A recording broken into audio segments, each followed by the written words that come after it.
Okay, I got the red smoke. Gun runs north to south, west of the smoke, west of the smoke. Okay, copy. West of the smoke. I'm looking at danger close now. Come on with it, baby. Give it to me. I need it. You're cleared hot. Copy, cleared hot.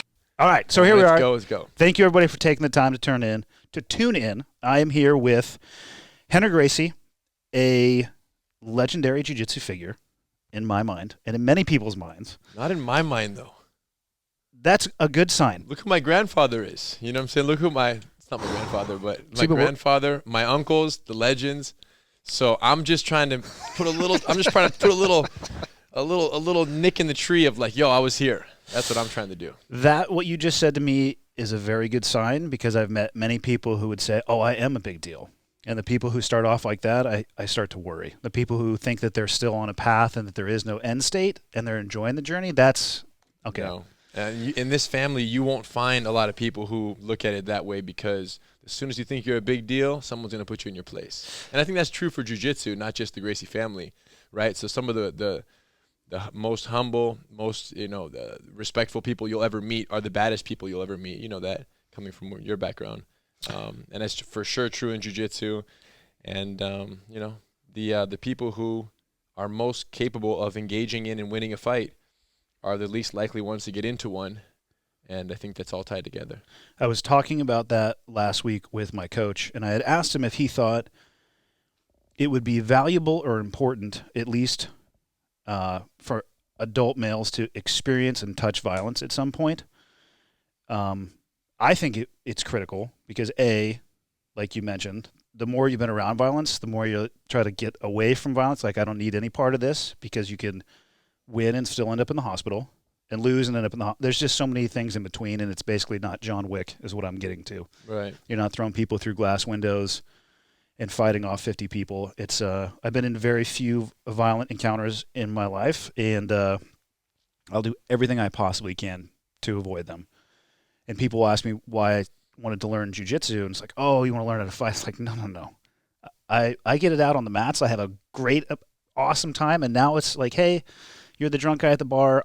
I'm going to buy you another round. I'll be over here, and then I'm just going to leave.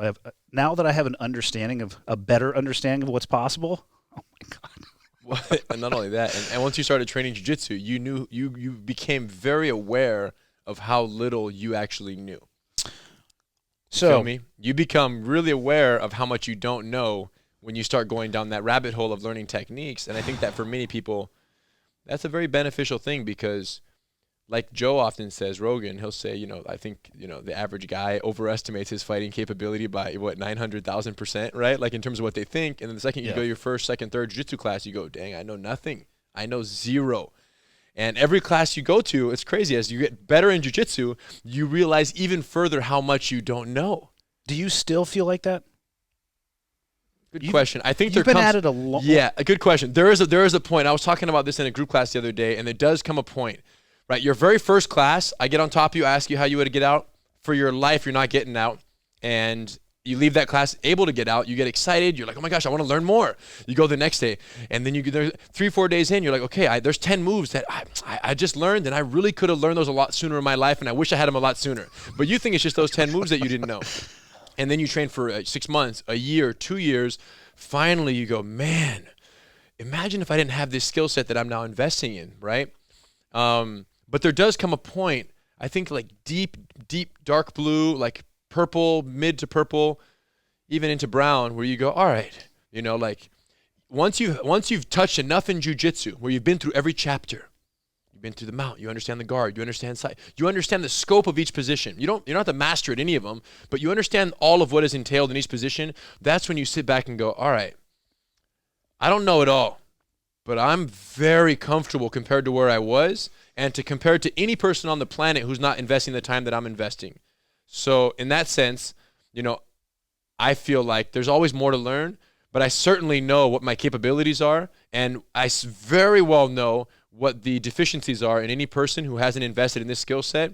It's the joke. And I mean, I see it every day when I have a brand new student walk in. They're just 100% clueless, and people simply don't know what they don't know. You'll probably get a kick out of how and why I started doing jiu-jitsu. And it ties directly into your first experience being relatively eye-opening. So I was in the military for 17 years. I carried a gun as my primary weapon system the entire time. It was just part of the tool belt, pistol, rifle. And I look back at what they taught us. It was almost all based in prisoner handling. And we got some, what I would describe as very quirky hands-on training in the early 2000s that even in the moment, I was like, I don't know anything, but I suspect what you are teaching me is not good. And I'll fill you in on who it was offline because I don't want to air the guy out because I have no idea what he's up to. But the most common or a very common narrative inside of the community when I was in is I don't need to put my hands on people because I have guns. And I hear that, and I have heard that from law enforcement. And today, and when I was involved in it, I was like, yeah, that makes sense. You know, I don't need to put my hands on anybody. So we moved to Montana almost 3 years ago. And I was on Joe's podcast right before we moved up there. And I get a message like, hey, I'm a local law enforcement guy. Heard you on Joe's podcast. We should link up. And my theory is immediately get to know law enforcement where you live because it's going to be better off for you if things go sideways. Get to know the people in charge. I met him, and for almost a year, he would not shut up about jiu-jitsu. He had started like 2 years before. He was a 4-stripe white belt. Every time we meet him, you need to start doing jiu-jitsu. And it was so overwhelming. I'm like, I'm not doing it. I refuse to do jiu-jitsu. And now he's doing it to all you guys. Go ahead. So, and then there was one day we were downstairs at my house, and we had been drinking for a little bit, and he told me, and he denies this to this day. He said, if you start tomorrow, you will never tap me out. I was like, when is I'll go. And he was like trying to do standing head and arm triangle. He was totally messing with me. I'm like, I'll go. So I go to my first class and have that experience of, you know, in my head, I'm like, okay, I'm 6 foot tall, 205. I've been in a variety of situations in my life. Like, I'm going to be fine. And one of the instructors at the gym is a female, black belt. She's been a black belt now, I think, for 7 years maybe. And it was like side control, bottom. And I'm sitting there, I'm like, if I wanted to get out of this, in my head, this is what I'm telling myself. Like, I'm good. If I want to get out of this, I can. If I really just, tried and shoved. Right. So at first I tried the technique. That didn't work out for me. I'm still a side control bottom. And then I started like, well, now it's time for the bench press muscles to come in. I'm gonna let her go, yeah. I'm gonna let it rip, and I'm still in side control bottom. And it was actually, for me, if it had been any other result than that, I don't think I would have liked it as much. But it was, to me, a reinforcement of how legitimate and valid the skill set was, because I could not, I'm like, what's going on? I outweigh you. I'm stronger from a contractile potential than you are, but the only reason that I'm going to get up from this is if you let me. And then things haven't gone well for that guy since that time, because I go 2 hours a day, if not double down. And then he forgot about you a long time ago, and you're like still headhunting for this guy. He's become one of my best friends, and we have some pretty high horsepower rolls in most days. And no, we talk about, he to this day denies that he said that, but he's like, even if I did, I'm glad that you're here. And he got there because a guy, and he's a sheriff, a guy in the sheriff's department had a horrendous experience. And where we live, the Flathead Valley, it's the largest freshwater lake west of the Mississippi, far northwest Montana. Average response time, you can imagine, on the fringes of their area, 20, 30 minutes, probably wouldn't be unheard of. And the guy who got him into it, who just got his brown belt less than a month ago, I think, had a horrendous hands-on near fight to the death experience in snow, where the first thing that happened was like his radio got ripped off. And it was there was a gun in the car, and I believe the individual had a warrant, but it escalated quickly. And he said he was fighting as hard as he could, and then finally just barely heard the sirens starting to come and barely made it through that.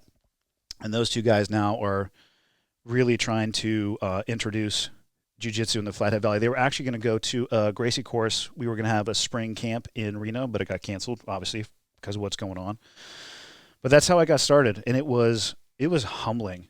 And I'm dead serious. If I had to just been able to like shuck and get out of that, I don't think I would have loved it as much as I do, because now it's fascinating. It's the equalizer, and your story is the story, right? It's the story experienced by, millions probably of people who ventured into jiu-jitsu over the last 10, 20 years since it's popularized from the UFC, where you get in there and everyone, whether it's at a school in a more formal setting like it would be here, or if it's at a birthday party for your niece's birthday party who's 4 years old, and then your second cousin trains and he's got his jiu-jitsu t-shirt on, and you go, hey, what's up with that? And he goes, I don't know, I can show you a little something. And you go, that stuff doesn't work. It's the normal story, bro, no matter where it is. Those are famous last words. I could show you something. And then everyone has their informal introduction, and at some point they all feel the same thing, which is, man, if they were able to do that to me with their 8 months of training, imagine if I invested in this skill set with the asset and the strength and the athleticism I already have and the tenacity. Imagine if you compounded that with actual technical proficiency with the human body. And that's what's so crazy, bro. Like, jiu-jitsu, it's the new hype. It's not going anywhere. And I always say this, jiu-jitsu delivers, right, what all other martial arts have promised, but unfortunately most haven't been able to deliver on. And we're talking historically, right, for generations. This idea of the Karate Kid, a little kid beating a big kid in the movie. Like, that's a great story. And, I'm sure there's some places where that's true for, practitioners of more traditional arts. But in jiu-jitsu, it's true for every practitioner of jiu-jitsu. Everyone who learns it goes against some larger person who doesn't know it. You're going to be 10 times better off. And it's funny because I look at, just the balance of participation today. And I don't know if you've ever contemplated this, but traditional martial arts, which are incredible for discipline and for focus and respect and all the values that are taught. I mean, I want my kid to do karate here at the Machida Karate Academy when he's old enough, and he's 4 years old, and that's great. So many benefits. But when it comes to actual participation, if you look at traditional arts, you're looking at about 90%, 80 to 90% children, right? A minority adult participation, just nationwide. When you look at jiu-jitsu, it's the opposite. You're looking I had never thought about that. Yeah, I know. It's only recently I realized this, and I'm like, wow, how interesting. I go to a class, and there's 110 men and women on a Saturday morning class at 9 o'clock here at Gracie University, packed. And then beginners, advanced, women's class, 70 women training, self-defense, jiu-jitsu-based self-defense, women empowered. And then we have a kids class with, 60 kids in there. So we have a lot of kids as well, but just jiu-jitsu across the board, the vast majority is adult participation versus kids. And that's just a nice flip, It just goes to point to what, right? Why are adults so attracted to jiu-jitsu? Because it's so, I think number one, it's so intellectually stimulating. It's so empirical in its effectiveness. You look at it, the move works. You're in a situation, you don't have an answer, you're not getting out. You learn a technique for the same situation, you get out. Show me 10 of those, you're 10 times better off than you were yesterday. Give me a year of that, and you have an advantage over the average person in a real fight that nobody has. It's just unbelievable. It's cheating in a street fight. It's cheating in a physical altercation to know jiu-jitsu. And then what's the best part about it? Because there are other martial arts, right, that every art has benefit, but there are other arts that claim this and claim that. The benefit of jiu-jitsu, I think, over the rest, for me personally, is the non-violence aspect. The ability to neutralize violence without violence is so powerful. If all you have is eye gouge and rip his throat out and groin strikes, then any situation you're in may not warrant that. So you're stuck between, right, doing something overly aggressive or doing nothing. With jiu-jitsu, you have that scalability of violence. Yeah. I can go from control. That's why law enforcement are so big on it right now. All of this right here is a reflection of, law enforcement, military buy-in to say, yes, we want the range. We want that violent scalability factor that jiu-jitsu is so known for. And I love it because I'm a lover, not a fighter. And if I fight someone, I don't want them to go to the hospital. I don't want to go to the hospital. I want to have full control. Because what are the chances, what are the reasons why we fought if we get into a street fight today? You, me, or anyone that we know. Ego and alcohol. Yeah, that's about 99.9. Other than a violent physical robbery, you know what I'm saying? Yeah. Like, in terms of why two men would just get into a fight, ego or alcohol. Now, you might say girls. Usually the combination. I know. Yeah. That's the worst. You might say, well, girls, but girls is ego. Yeah. Right? Because if my brother were here, he would go, yeah, someone could walk up and call her whatever name she wants, say whatever she wants. If she's not hurt or physically in danger, I'm not going to fight the guy. He can say whatever he wants. He's just having a bad day, go on your way. Right? So ego, and your ego to say, no, how dare you dishonor my woman in front of me, and then you got to step up and do your thing and get into a fight. So there's the ego. And the alcohol causes you to just be ridiculous and respond, right, irrationally to outside stimulus. But between egos and alcohol, all the fights are avoidable, which means someone cuts you off in traffic or a fight happens for an ego or alcohol-driven reason, which a road rage incident is ego. And hopefully not alcohol, but more ego. You get pissed off, he cuts you off, and hey, F you. And now, dude, I saw a video on social the other day of a small, like a more sports, like a BMW, like a nice little car that was just ramming this pickup truck. Like hitting, like almost like a pit maneuver. He was like, boom, and then he drove, and he hit him again, boom, boom. And it was just clearly he was pissed off. It was a road rage gone bad, and he was ramming him with his BMW.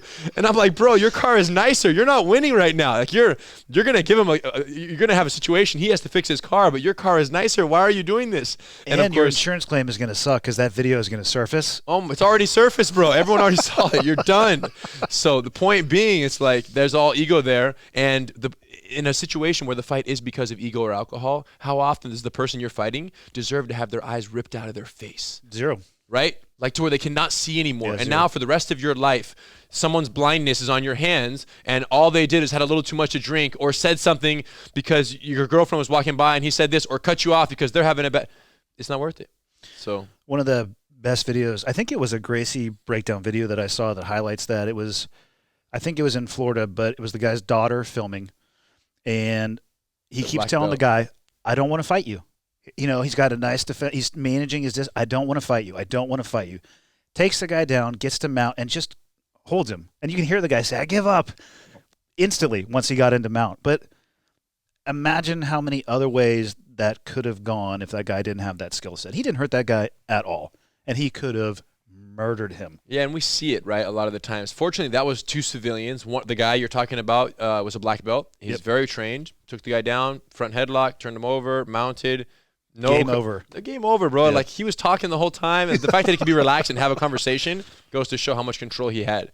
So you mentioned how much worse that could have been. Well, to me, every law enforcement encounter that goes south is an example of that. Yeah. Right, where there has to be an encounter. We had the incident in Chicago on the subway station where they shot the guy. I saw that video. That was tough to watch. You know, it's like you know, and that's all fear, right? It's 100%. It's fear and lack of options in their tool belt. There you go. I understand to a degree, and I've always people will ask me often my opinion of body cam footage, and for one, it's like it's a snapshot in time. I need a little bit more context. I need to understand the officer, why they were chasing this person. Give me some background, what kind of skill set. Because if an officer has nothing between get out of your car, taser, then gun, and that's the skill set, it doesn't surprise me that a lot of the engagements go the way that they do because they're not – it's not – I don't want to say it's not their fault because they are choosing to take a life, but they're at the limit of the tools that they have available to them, and they're escalating through them the way that they were taught. I mean, that stuff, it's horrendous to watch. The Chicago example is a perfect example of that. I could hear it in their voice as well. Those were emotionally based decisions because they were at the limit of what they were able to process cognitively, and they didn't know what to do. Yeah. And it ended up, costing that person died, right? That they shot? Negative. The guy was thank shot God. Twice. Once at the bottom of the escalator, once at the top, and then he was in critical condition. They took him in. I think he survived. But yeah, listen, with law enforcement, I always say, because it's an interesting position to be in because we're on the blue team, right? We definitely are pro law enforcement training development, right? Now, like any profession, there are good and there are bad, right? Even in law enforcement, there are good people and there are bad people. Jiu-Jitsu instructors, there are the best of the people I know and some of the scummiest people on the earth. SEALs are the same way. Community. There you go. Yep. So there's good and bad in all these communities. So I think a lot of people will see a bad officer engagement or use of force and then go, oh, I hate all police officers. And that's a disservice, I think, big time because they're not the reflection of the many, they're the reflection of themselves. So you gotta judge each interaction on it in its own merit.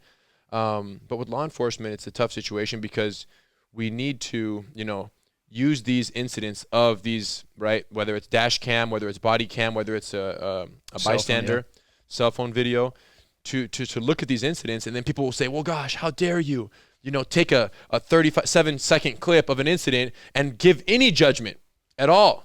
And on one hand, I agree. The truth is, I would love to have been there and seen the whole thing and then did a whole documentary on how things evolved and escalated the way they did. We don't have that privilege. So we have two options. Either let that footage go out, that cell phone footage go out without any analysis or investigation or kind of looking into what happened, or give an opinion knowing that we don't have the full story, but judging everything that we see for what we see. And that's what I try to do. When I have 37 seconds, I'm not going to judge what happened before. I'm not going to judge what happened after. Yep. And even in what's happening right now, I'm not going to judge beyond my realm of expertise.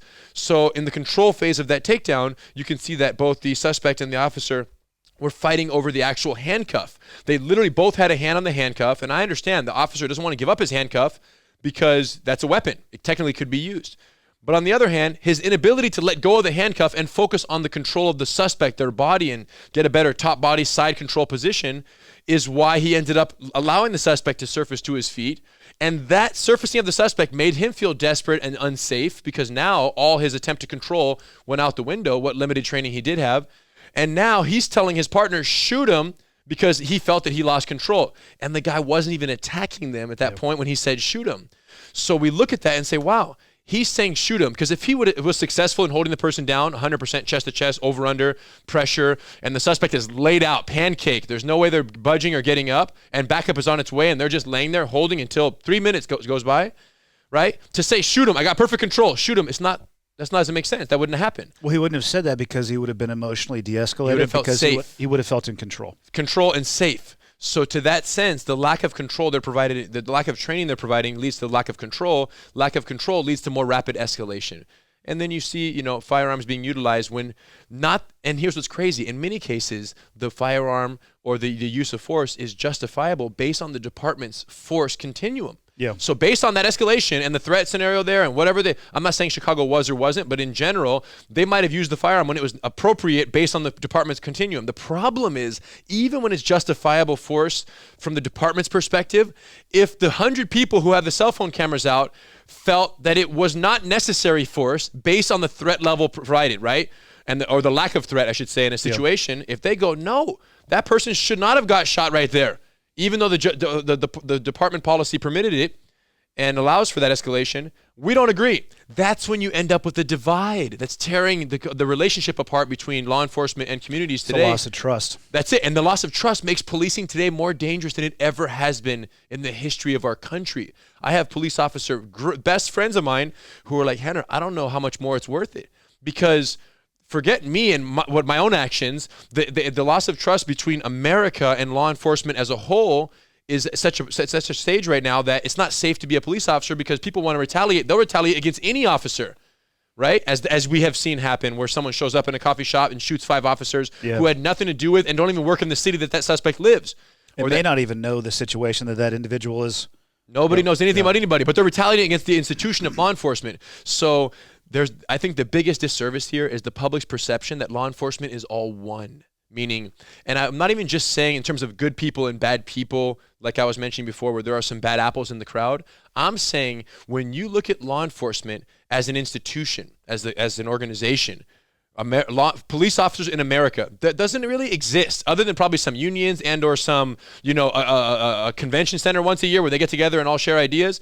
There's no such thing as police officers of America. What there is LAPD, Torrance PD, right? Oregon, state police, state troop. Yep. Each department is its own, and each department's training practices, policies, and procedures, by and large. Now, there are sometimes state mandates, but those are really lofty. For the most part, each department is 100% independent in the training that they pursue and provide for their officers. How do I know this? Because look, if they were all united, I would just get one coin. It would be big, though. I know, it'd be huge. I would get one big coin, like a big U.S. Army, thank you from the U.S. Army coin, because U.S. Army it's one organization. Now, they have many divisions and branches, but Army is one umbrella. Law enforcement, these guys don't work for these guys. These guys have nothing to do with those guys other than they both wear a badge and have a gun. Yeah. So they have nothing to do with each other. The training practices are completely so. When one department has a divide between the community and the police in that city, for example, man, every police officer in the country suffers because of that.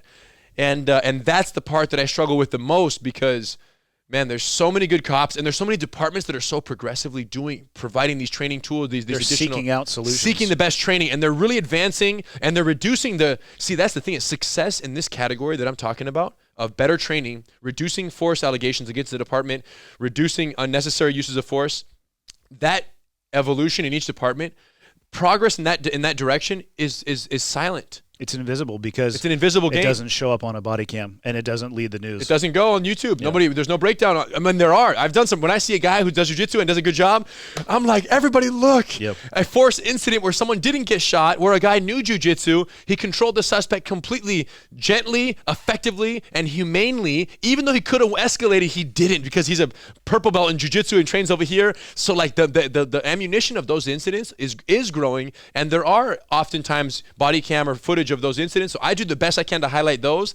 But, there's 1 out of 10 videos that goes up is a good incident. 9 out of 10 is a disaster that we have to learn from. So it's interesting. I've always enjoyed relationships with law enforcement. I've become really good friends with both the guys I told you about, the guy who got me into it and the guy who got him into it.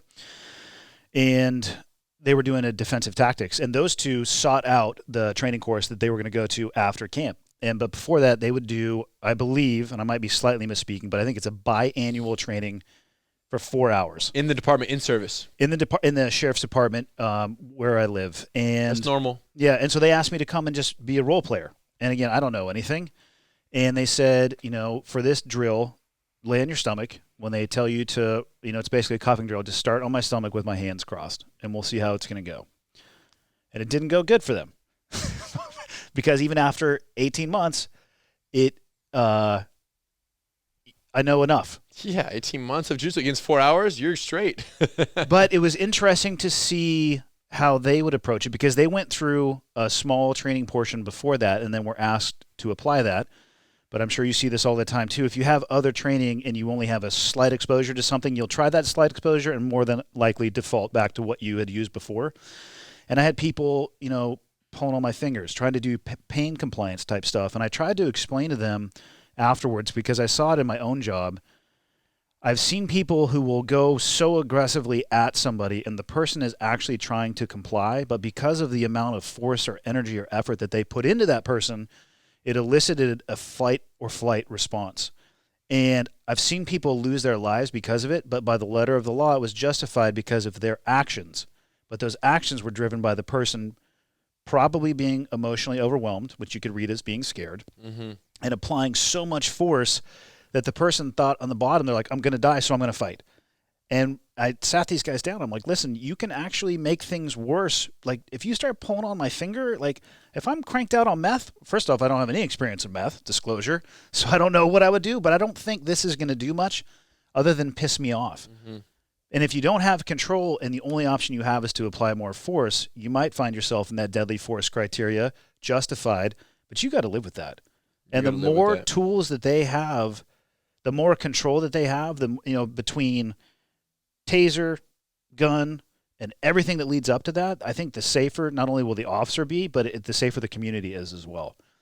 And you described it well. It's a lack of trust, and it doesn't matter if something happened in Phoenix, the people are feeling it in Maine.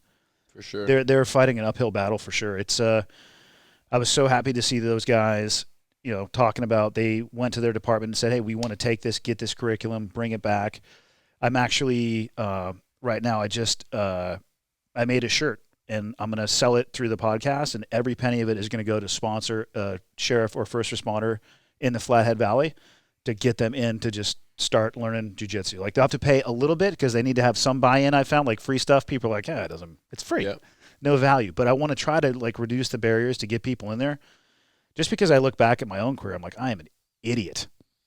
I tried not to ever touch anybody, but at the same time, it's I don't know. I'm 42 now. I'm like, why did I have to start this when I was? Bro, if all you have is a hammer, everyone is a nail, Correct. right? So Correct. if all you have is a gun, and everyone's you're looking getting shot. for nails. That's what I'm saying. I have a gun. Where's the next person to get shot? Because I'm not going to touch them. So this is, for whether it's military, law enforcement, that is the concern. Now with these videos, one thing to point out and one thing I want to acknowledge, since this is, it's going to be viewed by hopefully many law enforcement professionals, we make these videos. I do a breakdown on an incident. Chicago's a great example. I give my opinion. Yep. Some people say, Henner, how dare you? Civilians, not so much. More law enforcement. And I'm not even saying there's that many. I'm talking about a video with 120,000 views. I might get 3 people who say, Henner, it's not even fair to do an assessment for 37 seconds when there was much more before and after that you don't know about. It's not just that Chicago video. It happens 1 or 2 people per video. And it's just fascinating interactions because I say, listen, the other option is I don't speak about it. And the problem of law enforcement under training remains unspoken about. The solutions that I have and propose, and I'm training law enforcement officers by the thousands every year with our mobile training team in our program GST, doesn't get any attention. We don't talk about it. Nobody knows it exists because we're so scared to comment on any video ever. That's one option. I said, but here's the deal to whoever I'm dealing with. When I do these videos, in every single case, when we critique a use of force by law enforcement on a video that went public, dash cam, cell phone, otherwise, we invite either the people in the video or their training department, their defensive tactics instructor of the people in that video to attend the GST course for free. Yeah. So we don't just propose the problems and say, you guys suck, get out of here, thank you very much, go on to the next one. We show the problem, we propose a solution, and then we invite the responsible parties to get the training for free that we provide. And that it's a week-long certification. This is not a cheap course. And we're saying, if I'm going to show the world how they can grow from this, you're going to benefit also because you're going to get it for free. Thank you for letting me use this video to help educate people about what is necessary out there. And what's crazy is a lot of people don't see the other side of that, but 9 times out of 10, they accept the offer. So these people who are videos and just through Instagram and social is so amazing now that like within 2 to 3 days, I get an email from the department and actions are taken, whether they want to host a course at their department or whether they want to send their top 2 instructors to come do the course. So it's very beautiful. And when I notify the people who have concerns, I tell them that. I say, look, the very person in the video that you were concerned about me giving my unwarranted opinion, they're accepting our offer to come to GST and they have no quirks about me doing the breakdown and that they're not going to get that training. And then the person goes, all right, well, in that case, I guess I have no basis for complaint. And I go, yeah, bro, if the very person I'm critiquing is happy with happy and welcomes the critiquing and welcome the lesson, then who are you to say that I can't give an opinion on this person? And I just want all law enforcement to know that it's blue team for life. Like, it's so major. Like, as a kid growing up, I didn't really have a choice in the Gracie family in terms of profession, but if I wasn't going to be jiu-jitsu for life and I wasn't able to teach and I wasn't able to do this 100% and I had to choose outside the career, it was like Navy SEAL or police officer. Like, that was it. You made the right call. So I'm serious, call. You guys. Like, for me, the excitement of interacting with people, the excitement of the unknown, the challenges that exist, right? Like, for me, it's solving problems and teamwork, collaboration. It's what makes me tick, right? So for law enforcement, everyday interactions, it's so exciting, but it's also so challenging. So the fact that you guys do this every day, and people who get up, suit up, and go to work and basically run to the problem so that other people can be protected from the problems and the dangers of society. It's the most commendable thing imaginable. Military on an international front, and then law enforcement on a domestic front. They're the 2 of the most noble professions I can imagine. So to be in a family where we actually just kind of by the natural progression of MMA and Brazilian Jiu-Jitsu, which my family had a lot to do with, coming to America, and the timing just working out. I'm sitting right now in this office spearheading GST's growth around the world, and it's just remarkable. It's one of the greatest honors of my everyday existence is to be involved in a program that is affecting so many law enforcement professionals, and the feedback we get and the coins, and it's one of the most meaningful roles of Gracie University right now is that role in which we're helping further law enforcement training standards across the country, and one department at a time. So thank you guys, and know that never those videos are done with anything other than, hey, we have to acknowledge the problem in order to work towards the solution. And if viral videos are the ways to educate unknown officers and departments around the country that this is necessary and this training exists and it's possible and you can do it better. You don't have to be stuck in 1980s, defensive tactics mindset and, taser, firearm, pepper spray, and if it doesn't work there, you better run. It's not the case. It's not the case. It can be done better. And it's an uphill battle though, because what you said, which is 4 hours a year, twice a year is exceptional. That's not normal. That's where you're from. 4 hours a year, sometimes every other year on defensive tactics. And they say, hey, here's this training module. After your 4 hours, you're good to go back in service, back on the streets, and see you next year. That's the biggest problem we're running right now. It's not even like the general acceptance that this training is necessary. It's the command staff fighting between, do we budget the time for this training, or do we just, get this new equipment, or do we get them on the streets? It's all money for them. It's all balance and budget. So that's the uphill battle we're up against. And I think that every single video that comes out, every Chicago-like video where you go, man, that's what we're putting out to protect and enforce the law and protect, communities around this country, they need better training. So it's actually a good thing that these are now being visible, because policing has always been the same, right? The cops are not any worse prepared to physically go hands-on with the suspect today than they were 20 years ago. They're the same. Yeah. People who don't know anything still. The only difference is now it's on camera. Now the world is watching every single move you make. And there are some negative consequences of that, because they'll second guess themselves when they shouldn't, for example, in a situation. So I'm not all for or all against. I recognize the pros and cons like you insinuated. But one thing is for sure, they're on camera. Whether they want to be or not, it's all being recorded now. And it's not good enough just to accomplish the objective of neutralizing the suspect. It's not good enough anymore. Yeah. You have to also do it in a way that is camera friendly and acceptable in the community's mind as an acceptable use of force, on the community's acceptable force continuum. Not just the department. The community has their own acceptable force continuum, whereas the department has the use of force continuum, so does the community. And when those don't match, when the department justifies this level of force and the community for the same interaction only justifies this level of force, that's called the acceptable force gap. That gap is directly correlated with the level of dissension between the community and the department, and that's where you get the riots and all of that. So if you're closing that gap through better training, right, and education and good PR and community relations, where you get them to be more team police officers, then you close the gap. And anything you do, they go, no, we have good cops here. It was necessary. They did what they had to do. And the cops are, no, we don't got to elbow them in the back of the neck. We can control them and wait till backup gets here because we've been taught those tactics. Close the gap is our only objective. That was one of the main things they were talking about with the officers in that training. I think it was less than 2 months ago we did. They're like, listen, get on top, stay on top, and if you have to, just wait for backup. That's the best thing, bro. You don't have to do anything, and that's what they have to understand. But when, the blood is pumping and the adrenaline's pumping and excitement, and there's a threat beneath you, and you have a belt full of tools, right, that can be used against you or for you. Yep. That's the biggest challenge, is you bring a gun into a fight, it's everyone's gun. Yeah, you have your retention mechanisms, but for the most part, it's not there. A single one of those is foolproof. I know. If they get the right angle, it can take it out just as much as you would. And you have so many tools. Or if they're familiar with that particular type of holster, they can get it out lickety-split. Yeah, they're not rocket science either, right? They have to be simple enough to be used quickly and effectively. So, I think what you said is incredibly fair, though. You, even absent the before and after of those videos, you and your brother, you're intimately familiar with the engagement and hands-on. Like, you have every background and bona fides to be able to speak articulately and with authority about what's happening in those videos, for sure. And I think the more that it can see the light of day, the better. It'll be better for the departments. And speaking of that, how did you guys start interfacing with police? I mean, these coins obviously came one at a time. No kidding. Yeah, Rodney King, 90s. Did you reach out to them, or did they come to you? LAPD reached out to a local expert panel, started putting together an expert panel of martial artists to help revamp their defensive tactics after the incident. After the LA riots. My dad was on the panel, as I was, I think, my Uncle Hoyce as well. And that was the beginning of the beginning. Like, straight up, LAPD pursuing better tactics right here in our backyard. And then LAPD is, one of the more progressive when it comes to training. And largest. So they kind of, are trendsetters in that sense. And then the initial program was called Grapple, Gracie Resisting Attack Procedures for Law Enforcement. And then that was about 15 years, right? 93, 94, 95, all the way until about 2000. Sorry, I would say 2000. What are we now?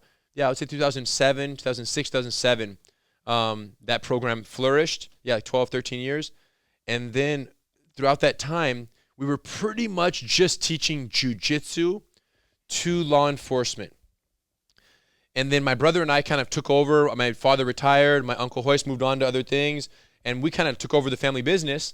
And we started dabbling and leading those courses as well. And we got so much feedback from the users, the law enforcement officers, saying, hey, Henner, but what about this? But what about that? And what if he grabs my gun here? And we really started listening, not just teaching, but like, hey, guys, what do you think about how we're teaching you. Give me some feedback as to the real law enforcement applicability. What are you seeing every day? Don't just let us be the experts. You guys are the experts in your jobs. Tell us what you're experiencing, and good or bad, on these techniques. And so we started really opening up the feedback instead of making it a one-way channel. Once we started getting feedback about, yo, here, this is great, but if he grabs our gun right here, this move is useless. So we started modifying every technique in the grapple program, and it was a complete overhaul. And at that point, a new program was born called Gracie Survival Tactics, GST, which is currently the name. And now the way we communicate it is, in the beginning we taught Jiu-Jitsu 2 cops. Now we teach Jiu-Jitsu 4 cops. Totally different language, to the point where today we teach a GST course. 9 times out of 10, the participants don't even know we're not full-time police officers, because A, the language we use. You're using their vernacular. Their vernacular, and B, the actual techniques are so law enforcement respectful, so law enforcement considerate for their contingencies and their realities, in terms of weapon retention, arresting procedures, all the aspects, the duty belt, the cumbersome vest that they wear, boots. So we factor in all the variables so well that they go, man, these guys thought of everything in our world, and they're not even from our world. That's one of the biggest things that I think graded against me. Like I was saying, I got some quirky training. I was like, you're demonstrating this slick. I look like a goddamn spaceman walking around. Like, yeah, with your kit. And I have a M4 that I need to handle, and I got a sledgehammer on my back or a quickie saw on my back. Like, what are you talking? Like, you're using weird terms that I don't know. You're using weird moves that you were detached already from the get-go. I was. And you don't look like I look when I do these things. And I knew nothing, and I was just sitting there scratching my head, and then like half the day we would just practice striking each other in the face. I'm like, awesome, I get a headache either in the morning or in the evening. That's literally what it was. You would either go into the kill house in the morning and hit each other in the face in the afternoon. Right. Or you would hit each other in the face in the morning. But either way, you're getting a headache. And they spent a week at a very high level JSOC command teaching us that in selection. And I use it precisely, literally, figuratively, 0 times. There you go. And you said it right. So we do it was we learn the technique slick 3 days. Because you have to just learn how your body can move. For sure. Some of them have never done jiu-jitsu ever. They've never been on the ground horizontal in their life, like with a person on top of them, in a combat situation. So we have to introduce, and then on the 3rd, 4th, and 5th day, they bring in their duty belts, they bring in their vest, they can kind of kit up and do the same techniques with their, the training firearms and whatnot. Do you see them starting to modify their gear after that? Yeah, well, it's almost like when they learn the moves, there's just the adaptations that need to be made from when you learn the move slick and actually put the belt on, the duty belt. It makes a big difference, right? But if you don't have the confidence initially without it, then deploying the techniques with it is not going to happen. So it's the natural progression. It's necessary. Yep. It works for us great. The students who participate go, wow, this is so dope. We get to come here, bring a duty belt, and actually feel it with the professionals watching us practice on the last day. And then we do all that blindfolded, where they're now doing it purely based on a pepper spray blowback. They can't see, and now they're grappling, all their techniques integrated with the duty belt. So it's, we've evolved the course quite a bit. Very happy where it's at. It's one of the fastest growing programs in our whole institution, but it certainly isn't the only program. Yeah, to say you guys have got a lot going on is perhaps the understatement of the day. Yeah, man, listen, bro, it's So I got to ask you though, because you made a comment earlier. You didn't have much of a choice when it came to your occupation. Do you even remember starting jiu-jitsu? No, bro. Listen. Here's how you know. When you're born, when you were only conceived for jiu-jitsu. Oh, that's rough. Then it's hard to remember because you didn't have. You see what I'm saying? even your DNA, right? Like the sperm and the egg, when they came together, they were both saying, "Okay, we understand that we're getting into this just to make a little jiu-jitsu baby." And this will be the legacy that passes on. You have no choice. You have no choice in the matter. You grow up. You're just kind of in this bubble of jiu-jitsu is everything. It's a religion almost, and you just grow up and you buy into it, and you have no choice. And at first, there's several phases. At first, you just, it's jiu-jitsu. And then there's the 7, 8, 9, 10-year-old phase where you're like, oh, man, my uncles and my dad and my grandfather, they're legends. Like I'm in a family of legends, especially in this family. And it was like during the fighting phase and UFC, like all of that was happening. And I'm like, oh, damn, these are my uncles. And then there comes the 12, 13, 14-year-old phase where you're like, man, I hate jiu-jitsu. This is whack, bro. I have friends. I have girls. I have things I got to do. I want to play other sports. I have kids in that phase, and they're like, I hate life. I'm out of here. And Peace it goes out. like this, though. They're like, I love life. I hate life. Yeah. I love school. I hate school. So I had that phase for sure where I'm like, what are we doing here? And especially because I was getting older in training and I was getting beat up in classes by older kids. In training, jiu-jitsu class, I would like spar and get choked out. And I'm just like a yellow or orange belt, and I'm just getting choked out. And would you roll with your uncles and the legends that you're talking about? you're teaching class. You're 12. You know what I'm saying? So yeah, Hoyler was my uncle when I was 11, 9, 8 years old, and different uncles are around. Hickstone, Hoyler, Hoyce. For many of those years, so rolling is whatever. You're a rag doll to them, right? So I was going to say, did they bring it to you, or did they? No. When you're 11 or 12, you're just you're rolling with other kids, and then with them, it's just whenever they want to do and just play around or whatever, And that remained until you're a good 17, 18, 19. You're still the rag doll, So, anyways, then at around 14, 15, I had my first private student. My 13. So how old 14? were you again when you started teaching? I'd say 13. Yeah, 13. Which is 13 years of jiu-jitsu for you. 13 years old, I had my first private student, a kid named Robert Mendoza Jr., 5-year-old kid, was getting bullied. I was his instructor. I think my dad charged like $10 for the private class with this, charged his dad $10. And I got to teach this little kid, and he was so happy, the kid, and the dad was so grateful. Like, man, adult telling me, a 13-year-old Henner, thank you for what you're doing for my son. And I was like, you're powerful. Welcome. Yeah, I was like, I had no idea this is that impactful for anyone because I never knew life without it. So there was no before and after. So now to see a before and after from someone who was suffering from bullying was impactful on me. So then 14 years old, 15 years old, I started teaching group classes, 16, group classes with kids. 17 years old, I'm teaching adult beginner classes and private classes. 18 years old, I'm teaching adult group classes. And, 18 and a half years old, me and my dad are going to, Fort Bragg, you know what I'm saying? The Red Roof Inn over there. Yep. Training with the boys. Oh, the Red Roof Inn. Man, that's a blast from the past. Yes. So we're over there with the boys, and we're doing some real deep military training at that point, and that's where the relationship began with the military, Rangers, all the different branches of the military. And it was just, I'm 18 years old, and I'm over there training these guys, and I'm rolling with these guys, and they're like, yeah, they love it, and I'm seeing the appreciation. So at that point, you're 18 years old, you've done this your whole life, you can choose to go you can go be an accountant if you want. What would your parents have said to you had you voiced that? Do whatever you want. At 18, really? You're an adult. You can do whatever you want. You can go sign up, change, quit forever, because here's what you know. Here's what the parents know. So here's what the brainwashing kicks in. By the time you're 18, you're so bad, and you're so good, and you're so deadly, and you're tapping out grown-ups, and you're a brown belt or purple belt, and you're just mopping with these other guys because the adults who've been training. So to be a 17, 16-year-old kid and be tapping out adults is like one of the best things in the world. So by the time you're 18, you're teaching those very adults, and they're like, yeah, you can do whatever you want, Henry. We support you wherever you want to go. I'm like, why would I go anywhere if I freaking have the key to the city, and I basically have a master's degree, and I'm 18. Yeah. Or I can go to school to then earn a master's degree 6 years later, or a PhD, or I can have my PhD by the time I'm 20. You see, so there's no reason to change. So that's where the brainwashing comes in, is that it's so early that it's especially at a time where jiu-jitsu is such high. You're so accomplished too by that level. Why would you go do a different profession that your degree has no value in? When you could be in the profession where your degree has full value and, the best part, high demand. And that's the part we don't. My dad had a lot to do with, but I have no really control over. Was the demand for jiu-jitsu just skyrocketed when I was 18, 19, 20, 21, to the point where when I was 18 and 19, it was very deliberate. Like, what am I going to do with my life now? Because I can go be an MMA fighter, right? Which is a very strong contemplation of like, is this what the legacy is? We just fight. Did you consider that? 100 from 13 to 18. That's all I thought about. It's all I imagined, right? Coming through that, I'm going to be a fighter because you don't know what you don't see. Of course. All I saw was Hoyce and Hickstone and my dad and all my uncles fighting in America, in Japan, and Brazil, challenge matches. And all I thought was, that's what we do. Gracie's, we just fight for the sake of fighting. But at that point, once the UFC took over, and then my dad sold his part of the UFC, and then it kind of took a life on, and everyone's now doing jiu-jitsu in the UFC, every single practitioner, you sit back and you go, wait a minute. What really is the purpose of this whole family, the Gracie family? Not one generation. I'm talking all together. What's our purpose? And then you think back to the stories when I was a kid of my grandfather saying, Henner, I never fought. I wasn't a fighter who taught jiu-jitsu. I was a jiu-jitsu teacher my whole life who fought to demonstrate the skills that I was teaching so that my students would believe and want to learn from me.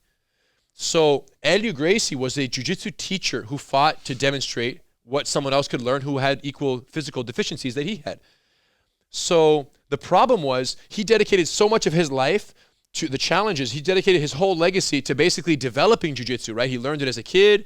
His brother Carlos, they were young. He started evolving the techniques and the mindset of jiu-jitsu, and then started testing it in real challenge matches. And then late 40, 50 years old, started teaching much more proactively at that point, opened an academy, kind of settled into teaching. But by then, that was all happening in Brazil and became very known there. My dad left that, came to America, still during the proving, because there was no established jiu-jitsu here, so we had to prove it here. Gracie Challenges, the early UFC was all to prove, look, guys, this really works. Once that was proven, UFC 2, 3, 4, 5, 6, 7, 8, 9, 10, 11, 12, everyone goes, all right, if you don't know that stuff that the little Brazilian guy is doing, you're going to get choked out. You better learn that. Is that where the explosion? That was the explosion. The military came in, the LAPD, all law enforcement, was because they said, okay, the proof is there. They proved that against a larger opponent, jiu-jitsu is superior than any other martial art. So phase one was the development and the perfection of this art. My grandfather, his brother, that first generation. Phase two was the proving of the effectiveness of this art on a global scale. America with Hoist and my dad, Japan with Hikso. Together, jiu-jitsu had been proven in the 90s. 80s and 90s if you count the garage days. 90s if you count just MMA that was more televised. And then now we're into the 2000s, and I'm 16, 17, 18, and I'm going, all right, now what? Do I fight more to prove more what has already been proven? Yeah. That's one thought, just for the sake of, you got to pay the bill somehow. Or now that it is proven, do I spearhead the proliferation of this jiu-jitsu, the dissemination of this jiu-jitsu worldwide so people can actually learn it now? And knowing that my grandfather's original was fight to demonstrate so that I could then teach someone and empower them the way he was empowered through jiu-jitsu, I realized that full circle, teaching and sharing jiu-jitsu with the world is the right completion of the mission. And that's where we are today. And then that sparked... that coupled with the fact that I had a lower back injury around 19, 20 years old. Through jiu-jitsu? Sideline. I think accumulation over the years, but a herniated disc, yeah. So, but yeah, eventually it tipped over in jiu-jitsu. But it was, my whole life.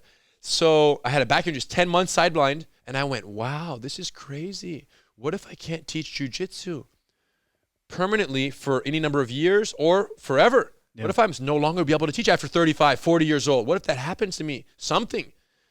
What a shame that would be, that everything my grandfather taught me, everything my uncles and my dad taught me would not be hand-downable to future generations. So around that same time, at the same time when I realized that sharing jiu-jitsu to the world was the final mission of this three-phase multi-generational family legacy, I created, with my brother Hidon, GracieUniversity.com, our website. And the idea was simple, ambitious but simple. Capture everything we had ever learned in jiu-jitsu from our predecessors, put it online in a linear video streaming curriculum in order, not just here's all their moves or just check it out. Very structured approach to it. Lesson 1, start right here. Here's how you tie your gi. Lesson 2, lesson 3, lesson 4, in order from 0 to black belt. Create a curriculum so robust and so detailed with everything I've ever learned that if I die, my jiu-jitsu lives forever. And we did it. And we started in 2008. Writing the curriculum was 2004, 2003, like planning the website in terms of the vision of the actual layout. But in terms of actually like putting it down and start filming, we started filming in 2008. And literally on Monday, we're going to start filming the last chapters of this curriculum since we're closed here for the virus. Yep. We're going to start filming the last few chapters, and we essentially have completed it.